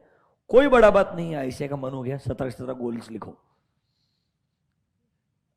Highly probable, I am telling you, मैं बिल्कुल भी डिसअपॉइंट नहीं होऊंगा ऐसा क्वेश्चन देख के। मैं प्रिडिक्ट कर रहा हूं, कोई बड़ा बात नहीं है। सस्टेनेबल डेवलपमेंट गोल्स क्या है, लिख दो। बेस्ट पार्ट है, एक्सप्लेन करने की जरूरत ही नहीं है, सिर्फ लिस्ट बना के देने का है। प्रॉब्लम आएगा 17 याद नहीं रहेंगे, मैं आपको लिख के बोलता हूं, 10-12 प्रिपेयर्ड रहो, ठीक है। इससे लॉजिकल क्वेश्चन बनेगा ये 6 इंटीग्रेटेड प्रिंसिपल्स के अप्रोच। ये बेसिकली कैसे आपके एनुअल रिपोर्ट में, फाइनेंशियल रिपोर्ट्स के साथ साथ में बाकी चीजें भी आनी चाहिए। अब आ जाइए, दुनिया भर में कैसा ईएसजी ग्रो हो रहा है, global scenario in various countries. पहले बात करेंगे यूनाइटेड स्टेट्स के बारे में। ऑथर को बिल्कुल पसंद नहीं है, इसलिए उसको लिखना पड़ा, उसने एक छोटा सा पैराग्राफ लिखा है। उसको यूके काफी पसंद है, इसलिए उसने यूके के बारे में काफी लिखा है। फिर ऑब्वियसली उसको इंडिया के बारे में तो लिखना पड़ा, evolution of ESG in India. मस्त 2009 से लेकर के 2021 तक हम किधर से किधर तक गए, मस्त हिस्ट्री दिया है। 5 मिनट स्पेंड करते हैं, उड़ा देते हैं, कुछ ग्रेट नहीं है, एक ही बार मेरे साथ देख लो, अगली बार देखने की जरूरत नहीं। इंडिया वाले पे फोकस करेंगे। लॉजिकली क्वेश्चन अगर बनता भी है एमसीक्यू वगैरह तो इंडिया पे बनता है। किधर बनता है, क्या बनता है, बता दूंगा आपको, डोंट वरी। अभी के लिए यूएस के बारे में बात करते हैं। इन मार्च 2022 यूएस का जो एसईसी है, दैट इज बेसिकली जो हमारा सेबी है, वैसा वहां पे एसईसी है, उन्होंने प्रपोज किया climate risk related disclosure requirements आपके एनुअल रिपोर्ट्स में आने चाहिए for all publicly traded companies, we talking about all listed companies. ऐसा डिस्क्लोजर्स आना चाहिए कि आपके बिजनेस का क्लाइमेट के ऊपर कितना नेगेटिव इंपैक्ट आ सकता है, उसके रिगार्डिंग डिस्क्लोजर रिक्वायरमेंट दीजिए इन देयर एसईसी फाइलिंग। मतलब जब आप एसईसी को, जो लिस्टेड कंपनीज जैसे हमारे इधर एनएसई बीएसई को फाइलिंग करते हैं, क्योंकि ये सेबी का रिक्वायरमेंट है, वहां पर सेबी के इक्विवेलेंट जो बॉडी है वो हमारे लिए एसईसी एग्जिस्ट करता है, securities exchange commission. Basically securities exchange मतलब कैपिटल मार्केट, कैपिटल मार्केट जो रेगुलेटर है उसको वहां पे एसईसी बोलते हैं, इंडिया में सेबी बोलते हैं। तो देखिए, in there SEC filing companies will be required to discuss financially material climate related risk, जो गाइडेंस दिया है बाय टीसीएफडी, ऊपर टीसीएफडी का रेफरेंस दिया हुआ है, task force for climate related financial disclosures. ऊपर किधर आपको फुल फॉर्म मिलेगा, इधर डरो मत, एक जो चीज हम छोड़ के आए थे जहां पर लास्ट पे जाएंगे, सबके फुल फॉर्म इधर ही है, घबराओ मत। मतलब जितने दुनिया भर के फुल फॉर्म हो सकते हैं उधर लिख के दिए। जीआरआई क्या होता है, टीसीएफडी भी इधर आपको मिलेगा, task force for climate related financial disclosures, टीसीएफडी।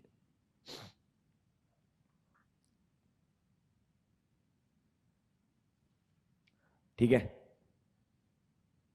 Task force for climate related financial disclosures, सब बताएंगे जीआरआई क्या है वगैरह। I will give you explanation, don't worry. पहले थोड़ा देख लो कि यूएस, क्योंकि मेरे को इंडिया वाला बात डिस्कस करने में इंटरेस्ट है, वहां पे क्वेश्चन बनेगा।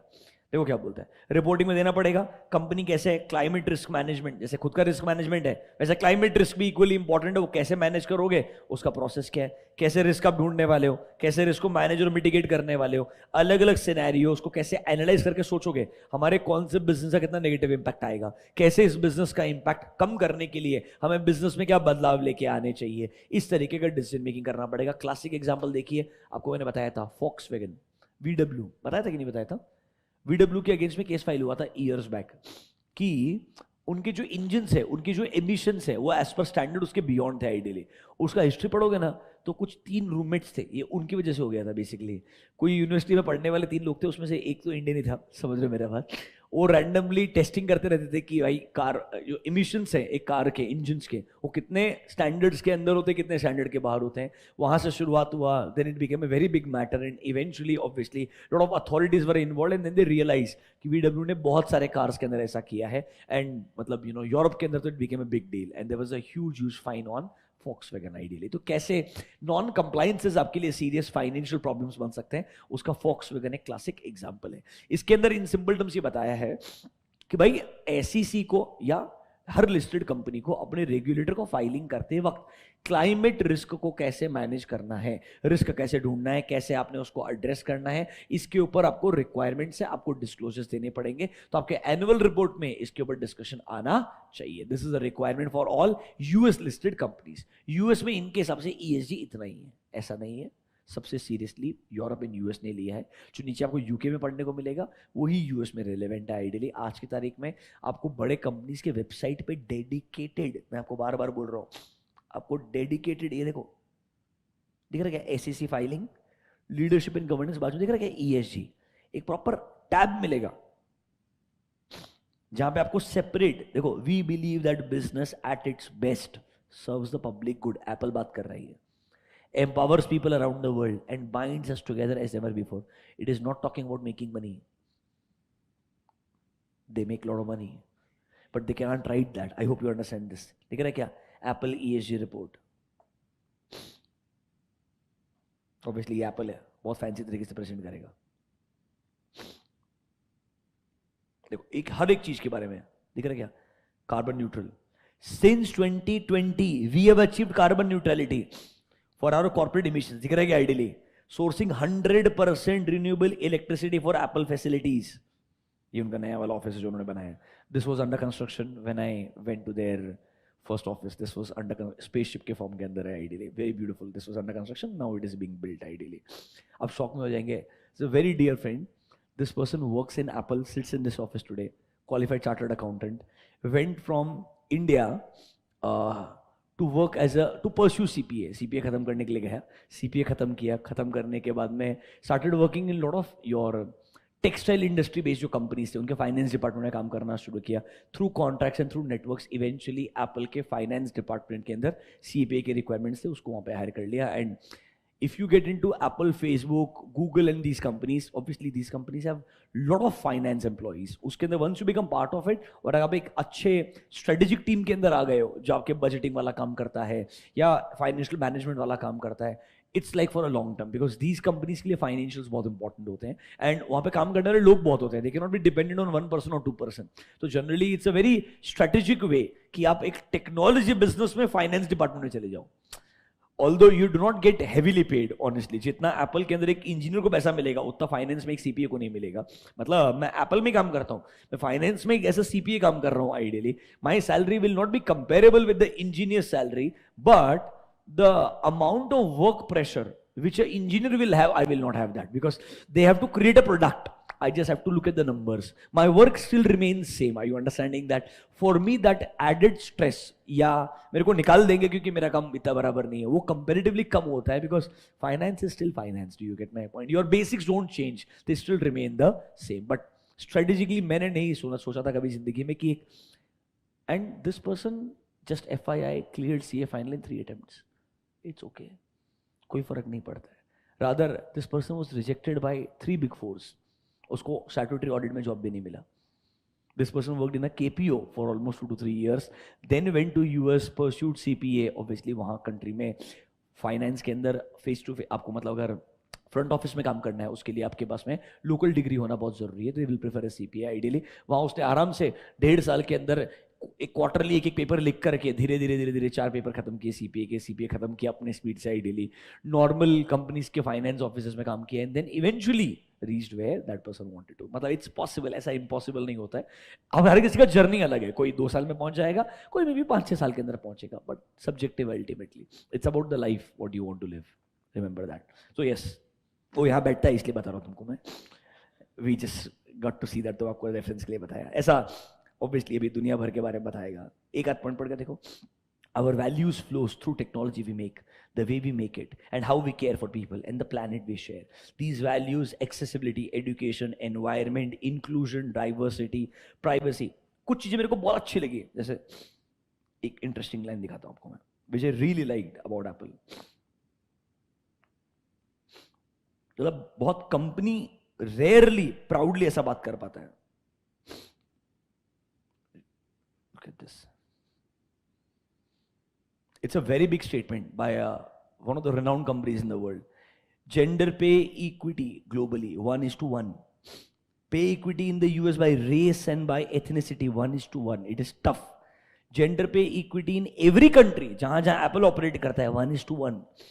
Pay equity in the US at the intersections of मतलब हर लेवल पे. मतलब we believe in true equality. मतलब एक्चुअली अगर आप एप्पल के पार्ट हैं तो आप एप्पल के पार्ट हैं. Remember that. हम आपके रिलीजन के बेसिस पे, कौन से कंट्री से आप बिलोंग करते हो, आप मेल है फीमेल है, इसके बेसिस पे डिसाइड नहीं करेंगे आपको ज़्यादा पैसा मिलना चाहिए या कम पैसा मिलना चाहिए. बहुत रेयरली कंपनी से बिल्ड कर पाते हैं. एंड ऑब्वियसली ये रिपोर्टिंग इंपॉर्टेंट होती है, सब ईएसजी का पार्ट है. ऐसे आपको ईएसजी रिपोर्ट देखने को मिलेंगे. लास्ट में आपको नंबर्स मिलेंगे कुछ थोड़े से.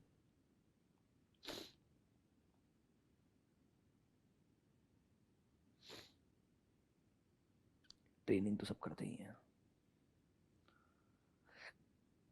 हो ये देखो जरा इंपॉर्टेंट है. United Nations sustainable development goals, basic still remain same. Ending poverty goal number 1, and hunger goal number 2. Match करो ना जरा एक बार तुम्हारे मॉडल से प्लीज. ऑब्वियसली वही रहेगा रे, चांस ही नहीं है. ऑब्वियसली अब थैंकफुली इन्होंने बाजू में बताया कि हमने क्या क्या कैसे कैसे किया है, और रेस्पेक्टिव पेज के ऊपर आपको डिटेल देखने को मिलेगा. 5, 6, 7, 8, 9, 10. आपका आखिरी वाला पार्टनरशिप्स करने के लिए बोला था ना, लास्ट वाला गोल.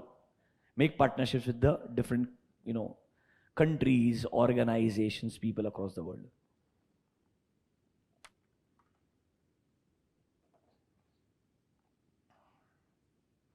ठीक है. 17 गोल अभी भी सेम है, बदलने वाले नहीं है. चलो यूके पे जाते हैं. अभी यूएस के बारे में डिस्कशन बहुत हो गया. Sir UK pass the law, ये चीज में यूके बहुत होशियार है, पर अभी फिलहाल कंडीशन बुरी है. Targeting net zero green house gas emissions by 2050.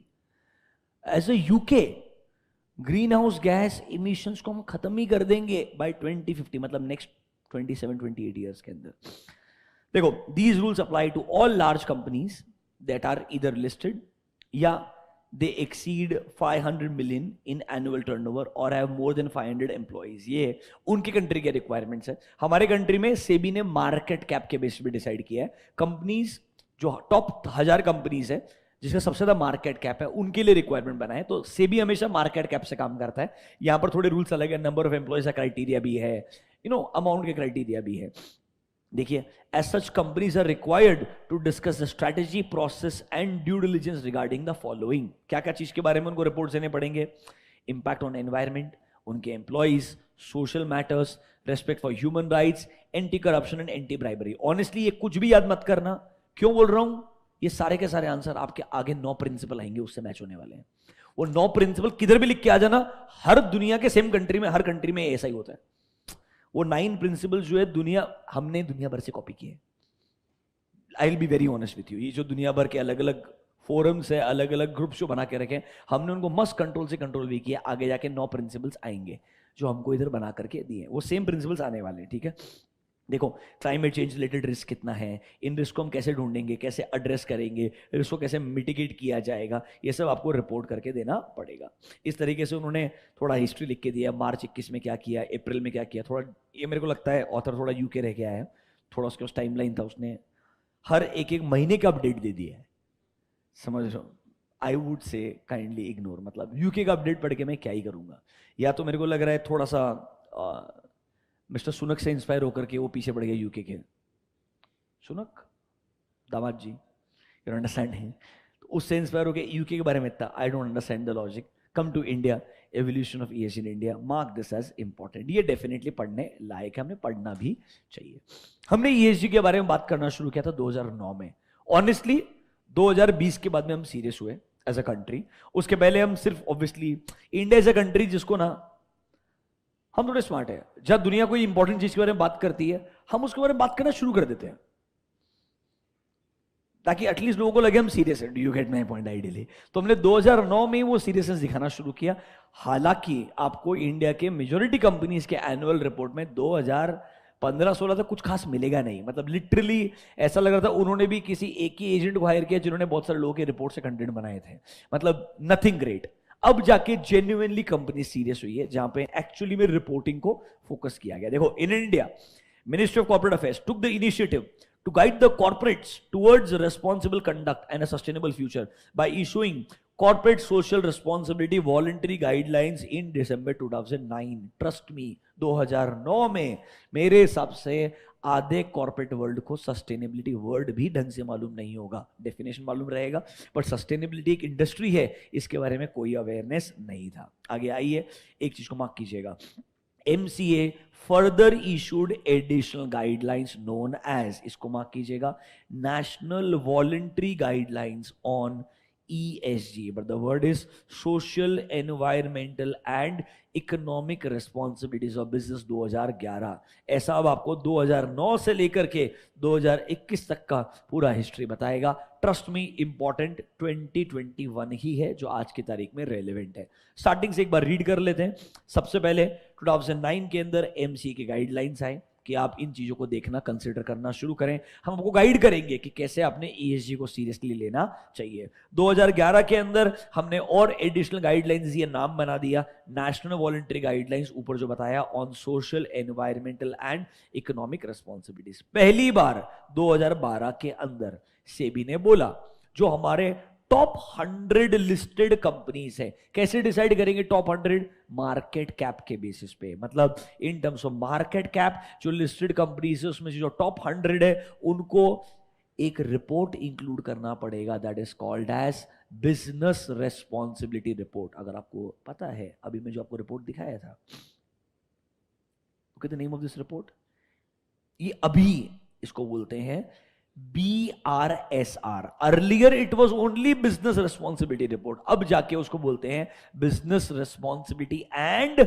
Sustainability report. ये भी कौन सी ईयर में चेंज हुआ, आपके सिलेबस में मस्त लिख के दिया, डरो मत। आगे देखो, 2015 में सेबी ने बोला ठीक है भाई, हमने एलओडीआर लेके आया है, तो एक काम करो, बीआरआर को पहले अलग से बोला था कि आपको फॉलो करना है, अब बीआरआर को सेबी के एलओडीआर का पार्ट बना दिया, जो लिस्टेड एंटिटीज के लिए डिस्क्लोजर रिक्वायरमेंट्स एंड ऑब्लिगेशंस है। आपने वर्ड सुना होगा LODR, which is applicable for listed companies, जहां पे ऑडिट कमिटी, उनका रेलेवेंस, बोर्ड ऑफ डायरेक्टर्स का कॉम्पोजिशन, बेसिकली लिस्टेड कंपनीज के लिए कुछ कंपल्सरी ऑब्लिगेशंस है एंड डिस्क्लोजर रिक्वायरमेंट्स है, उसको एक तरीके से लॉ के फॉर्म में बना के दिया है, that is called as LODR. उसके अंदर बिजनेस रिस्पॉन्सिबिलिटी रिपोर्ट को इंक्लूड किया 2015 में। 2017 में सेबी ने रेकमेंड किया, अब ना टॉप 100 नहीं, टॉप 500 पे जाते हैं, थोड़ा और बढ़ते हैं, तो उन्होंने क्या रेकमेंड किया, इंटीग्रेटेड रिपोर्टिंग करने का है for top 500 listed companies. Her bar determine करेंगे किसके बेसिस पे, मार्केट कैप के बेसिस पे। आगे आइए, 2019 में फाइनली कुछ गाइडलाइंस आई, यहां से सीरियसनेस एक्चुअली बढ़ा। Mark this, MC revised national voluntary guidelines, and उन्होंने नए गाइडलाइंस बनाए जो आज की तारीख में एक्चुअली रेलेवेंट है, national guidelines on responsible business conduct. यही गाइडलाइंस के प्रिंसिपल्स आगे आपको पढ़ने को मिलेंगे। देखिए, ये जो एनजीआरबीसी है, एनजीआरबीसी के ही प्रिंसिपल्स हम आगे जाके पढ़ेंगे। देखिए, 9 प्रिंसिपल्स ऑफ बीआरएसआर, जो एक्चुअली एनजीआरबीसी के ही एक तरीके से प्रिंसिपल्स बन के आपके सिलेबस में आएंगे। ऊपर आइए, ठीक है भाई। अल्टीमेटली 2019 के अंदर आपके पास गाइडलाइंस आए। 2019, इसको मार्क कीजिएगा, एमसीक्यू के लिए इंपॉर्टेंट।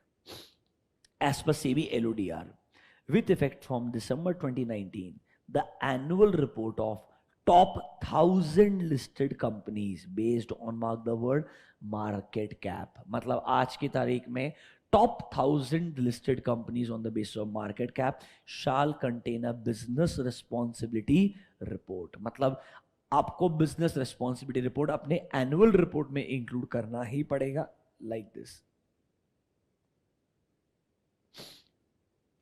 अब इस बिजनेस रेस्पॉन्सिबिलिटी रिपोर्ट को रीनेम करके बना दिया है business responsibility and sustainability report 2021 में। New reporting requirement on ESG parameters will be called as BRSR, that is business responsibility and sustainability reporting. समझा क्या? अब ये BRSR यही इंपॉर्टेंट है, यहां से पूरा सिलेबस जो है वो BRSR के ऊपर है। BRSR कितने सेक्शंस में है, उसमें इंपॉर्टेंट प्रिंसिपल्स क्या है, पूरा डिस्कशन अब एग्जाम पॉइंट ऑफ व्यू से BRSR के ऊपर ही रहेगा। मतलब जो टॉप 1000 लिस्टेड कंपनीज है, इनडायरेक्टली उनको ये रिपोर्ट इंक्लूड करने पड़ेंगे। देखिए, the BRSR requires disclosures from listed companies on their performance against, mark the word, 9 principles जो कहां पर दिए हैं, national guidelines on responsible business conduct. Basically 2 word important है, BRSR इज अ रिपोर्ट। इस रिपोर्ट में आएंगे 9 प्रिंसिपल्स। जो प्रिंसिपल्स किसने दिए हैं, national guidelines on business responsibility conduct, मतलब responsible business conduct, NGBRC।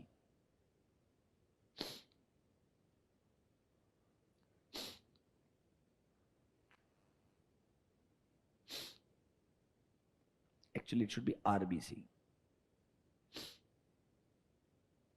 National Guidelines on Responsible Business Conduct। ये 9 प्रिंसिपल क्या है, and business reporting and sustainability reporting क्या है, ये मेरे को आना चाहिए। बेसिकली एक बिजनेस रिस्पॉन्सिबल है फॉर सस्टेनेबल एस्पेक्ट्स, ये रिपोर्ट बना के देना है, समझ रहे हो। और रिपोर्ट के अंदर कुछ सेक्शंस आएंगे, वो सेक्शंस क्या क्या हैं, एंड 9 इंपॉर्टेंट प्रिंसिपल्स क्या। यही हमारा यहाँ से आगे का सिलेबस है। आईसीए की इनिशिएटिव्स पढ़ेंगे, डोंट वरी, पर देखो अल्टीमेटली सिलेबस बनेगा what is business responsibility and sustainability reporting, 3 sections, 9 principles. ये 2 ही चीजें मेरे लिए सबसे इंपॉर्टेंट डिस्कशन पॉइंट बनेंगे यहां से आगे। एक बार आईसीआई के इनिशिएटिव्स पढ़ लेते हैं, अच्छा लगेगा। इन फेब 2020, फिर से इंपॉर्टेंट टाइमलाइन देगा, आईसीआई ने कंस्टिट्यूट किया sustainability reporting standards board, SRSB।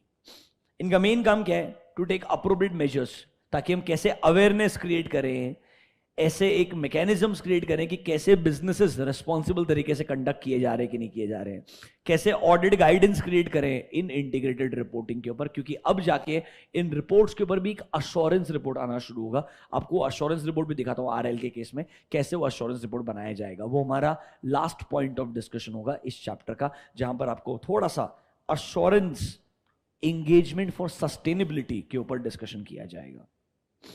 देखिए अश्योरेंस इन BRSR लास्ट में ये डिस्कस करेंगे, रिपोर्ट कैसे बनाया जाता है, मेथोडोलॉजी क्या रहता है, what are social auditing standards, and last one what is the expected role of financial auditor in case of climate related risk, and then the chapter is going to end. इस तरीके से chapter eventually pan out होने वाला है। थोड़ा सा ICAI का role पढ़ते हैं, फिर जाकर के ICAI के रोल में जो लिख रहे हैं ना कि आपको कैसे अश्योरेंस या ऑडिटिंग करना होगा इंटीग्रेटेड रिपोर्टिंग का, उस पर डिस्कशन आगे आएगा। देखिए ICAI encouraged by SEBI introduced India's first award to celebrate कि कंपनी कितना बढ़िया से बेस्ट प्रैक्टिसेस फॉलो करता है इंटरनेशनली। उन्होंने अवार्ड्स बनाए हैं, वो आपको अवार्ड्स मिलेंगे।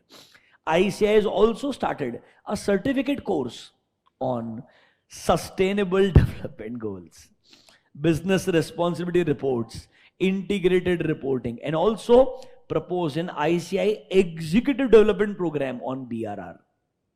बेसिकली नए कोर्सेज चल ICAI क्या कर रहा है इसके लिए आपको बता रहा है। Sir in last 2 years ICAI ने क्या क्या किया, बहुत सारे पब्लिकेशंस मतलब मस्त कंटेंट बना करके दिया है, पढ़ लो एक बार। ICAI मस्त कंटेंट बना रहा है, बोर्ड बना रहा है, कोर्सेज बना रहा है, ताकि लोगों को सस्टेनेबिलिटी सीरियस लगे।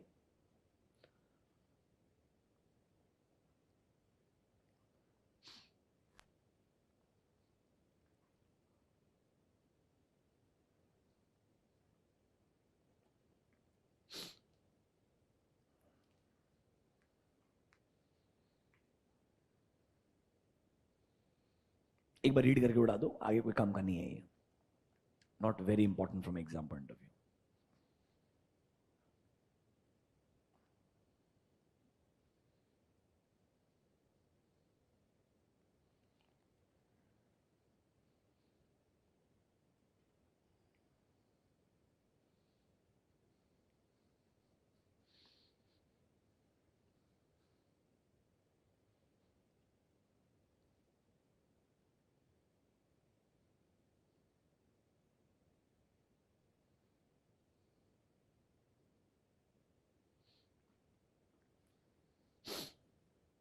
अब नीचे आ जाओ, business responsibility and sustainability report, ये इंपॉर्टेंट है। बेसिकली अगर कोई रिपोर्ट बनाएगा, जैसे कि हम डिस्कस कर रहे थे आरएल का रिपोर्ट, ये 3 सेक्शंस में आएगा। देखिए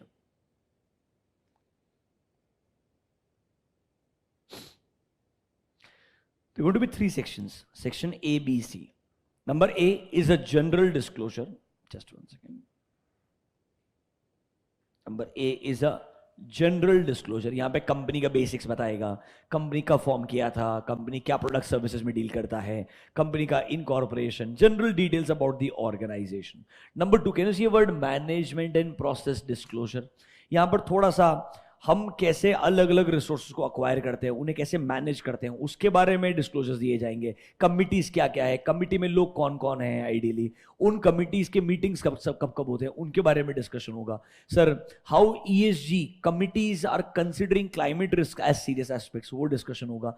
एंड थर्ड में आएंगे आपके जो 9 प्रिंसिपल है, principle by principle, human rights के लिए हम क्या कर रहे हैं, एम्प्लॉइज के लिए हम क्या कर रहे हैं, जो प्रोडक्ट्स हम लोगों को बना के दे रहे हैं क्यों वो लोगों के लिए बेस्ट पॉसिबल प्रोडक्ट्स है। मतलब वो जो 9 प्रिंसिपल्स है उनका principle by principle, principle wise performance disclosure देना पड़ेगा। मतलब एक चीज देखिए, पहला चीज जनरल डिस्क्लोजर, कंपनी क्या करता है, look at this, details of the entity, क्या प्रोडक्ट्स एंड सर्विसेज में हम डील करते हैं, हमारे प्रोडक्शन सर्विसेज का overall segment by segment bifurcation, कि हमारे कौन से प्रोडक्ट्स का टर्नओवर को कितना कंट्रीब्यूशन है। मतलब आपको मेरे कंपनी के बारे में बेसिक अंडरस्टैंडिंग आएगा, कंपनी क्या है, क्या प्रोडक्ट सर्विसेज बनाता है, ये बेसिक अंडरस्टैंडिंग आपको देखने को मिलेगा। फिर सर मैं सिर्फ लोकल कंपनी हो, इंटरनेशनल कंपनी हो, लोकल के अंदर भी कौन कौन से स्टेट्स के अंदर मैं प्रेजेंट है, देखिए market served by the entity, how many states, कितने कंट्रीज को मैं सर्व करता हूं। बेसिकली ये इंट्रोडक्शन टू द बिजनेस है कि मेरा बिजनेस क्या करता है, वो मेरा सेक्शन नंबर ए के अंदर आएगा। आइए उस रिपोर्ट के अंदर पहला पॉइंट पढ़िए, एक एक करके जाएंगे step by step. Go to the first part, business responsibility and sustainability reporting के अंदर 3 सेक्शंस आएंगे। Section number 1, mark this word, general disclosure. This will contain details of listed companies, उनके प्रोडक्ट्स एंड सर्विसेज, उनके operations, उनके employee related details, उनके कौन कौन से सब्सिडरी कंपनीज है, एसोसिएट कंपनीज है, एटसेट्रा। अब वापस चेक कर सकते हैं, सिंपल चीज, details of the company, products and services जिसे हम डील करते हैं, हमारे operations, a brief different types of customers we deal with, employees, उनका टोटल नंबर, उनका बाइफर्केशन, देखो हमारे पास में डिफरेंटली एबल्ड एम्प्लॉइज कितने हैं, उनका बाइफर्केशन भी रहेगा। फिर सर हमारे कौन कौन से सब्सिडरी कंपनीज है, एसोसिएट कंपनीज है, इंक्लूडिंग जेवीज, इसका पूरा लिस्ट प्रोवाइड करना is your section number A. बात समझ में आया क्या?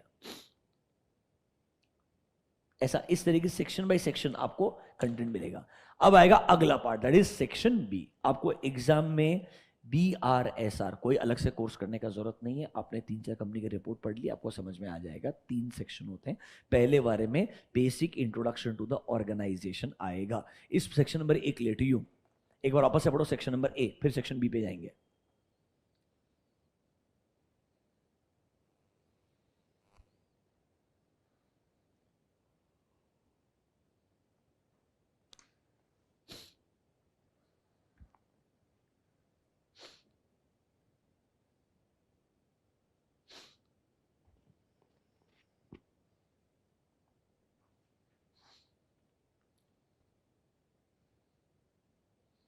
अब आ जाओ सेक्शन बी के ऊपर, देखो क्या बोलता है, look at this, management and process disclosures. देखिए इंटीग्रेटिंग द प्रिंसिपल्स, जो आगे वाले प्रिंसिपल्स आ रहे हैं उसको हम कैसे डे टू डे बिजनेस के अंदर इंटीग्रेट करते हैं।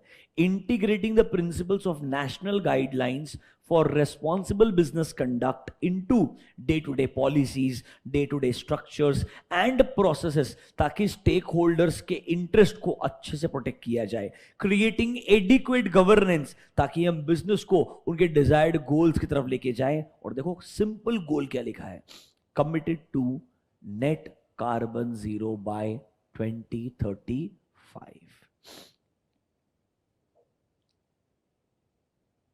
देखो, whether your entities policies cover each principle and its core element, has the policy been approved by the board, web link मेरे को हर चीज के लिए, हेल्थ सेफ्टी का पॉलिसी किधर मिलेगा, कोड ऑफ कंडक्ट किधर मिलेगा, इधर पूरा का पूरा आपको डिस्क्लोजर देना पड़ेगा।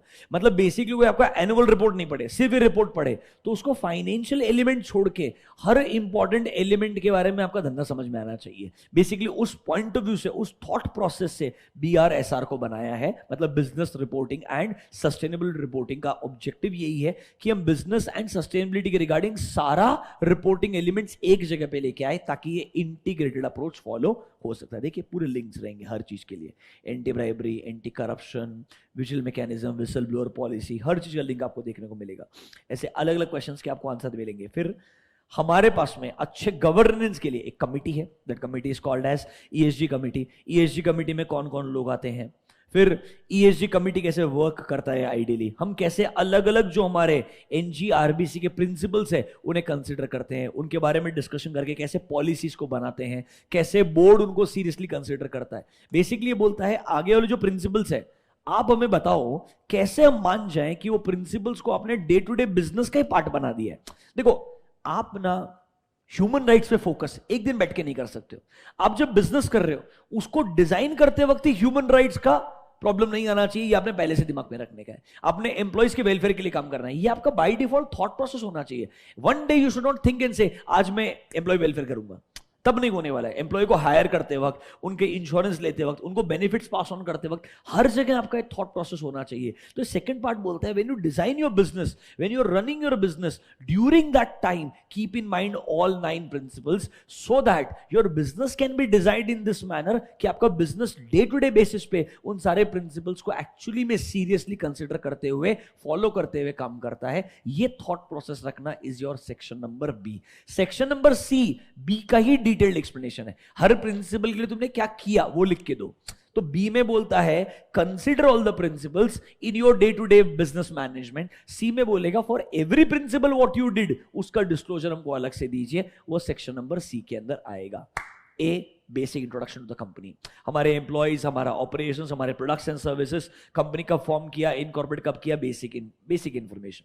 नंबर 2, हम कैसे एज अ मैनेजमेंट ये पॉलिसीज फॉर्म करते हैं जिसमें एक्चुअली में ये जो गाइडलाइंस है, 9 प्रिंसिपल्स है, इनको सीरियसली कंसीडर किया जाता है, कैसे इंटीग्रेटेड अप्रोच रखा है, ये हमारा सेक्शन बी के अंदर डिस्क्लोजर आएगा। सेक्शन सी में हर प्रिंसिपल के ऊपर independent disclosure for every principle what we have done. उसके लिए हमको 9 के 9 प्रिंसिपल पढ़ने पड़ेंगे। उसमें से कुछ मैंडेटरी वाले हैं, कुछ वॉलंटरी वाले हैं, वो 2 बाइफर्केशन भी दिया है, वो समझना पड़ेगा। इतना डिटेल में नहीं है, 9 प्रिंसिपल लिख के दिए हैं बस, बट वो समझने के बाद आपको BRSR थोड़ा और समझ में आएगा। अभी एक ओवरव्यू देके खत्म करता हूं section A, B and C का। आइए, come to section A, general disclosure. Section B, management process and disclosure. सिर्फ क्वेश्चंस आएंगे रिलेटेड टू आपके जो पॉलिसीज, आपका जो मैनेज करने का तरीका है, आपका जो लीडरशिप है एंड ओवरसाइट। आगे लिखो, to ensure that company achieves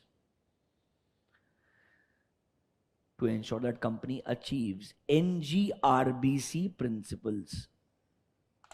Company achieves NGRBC principles.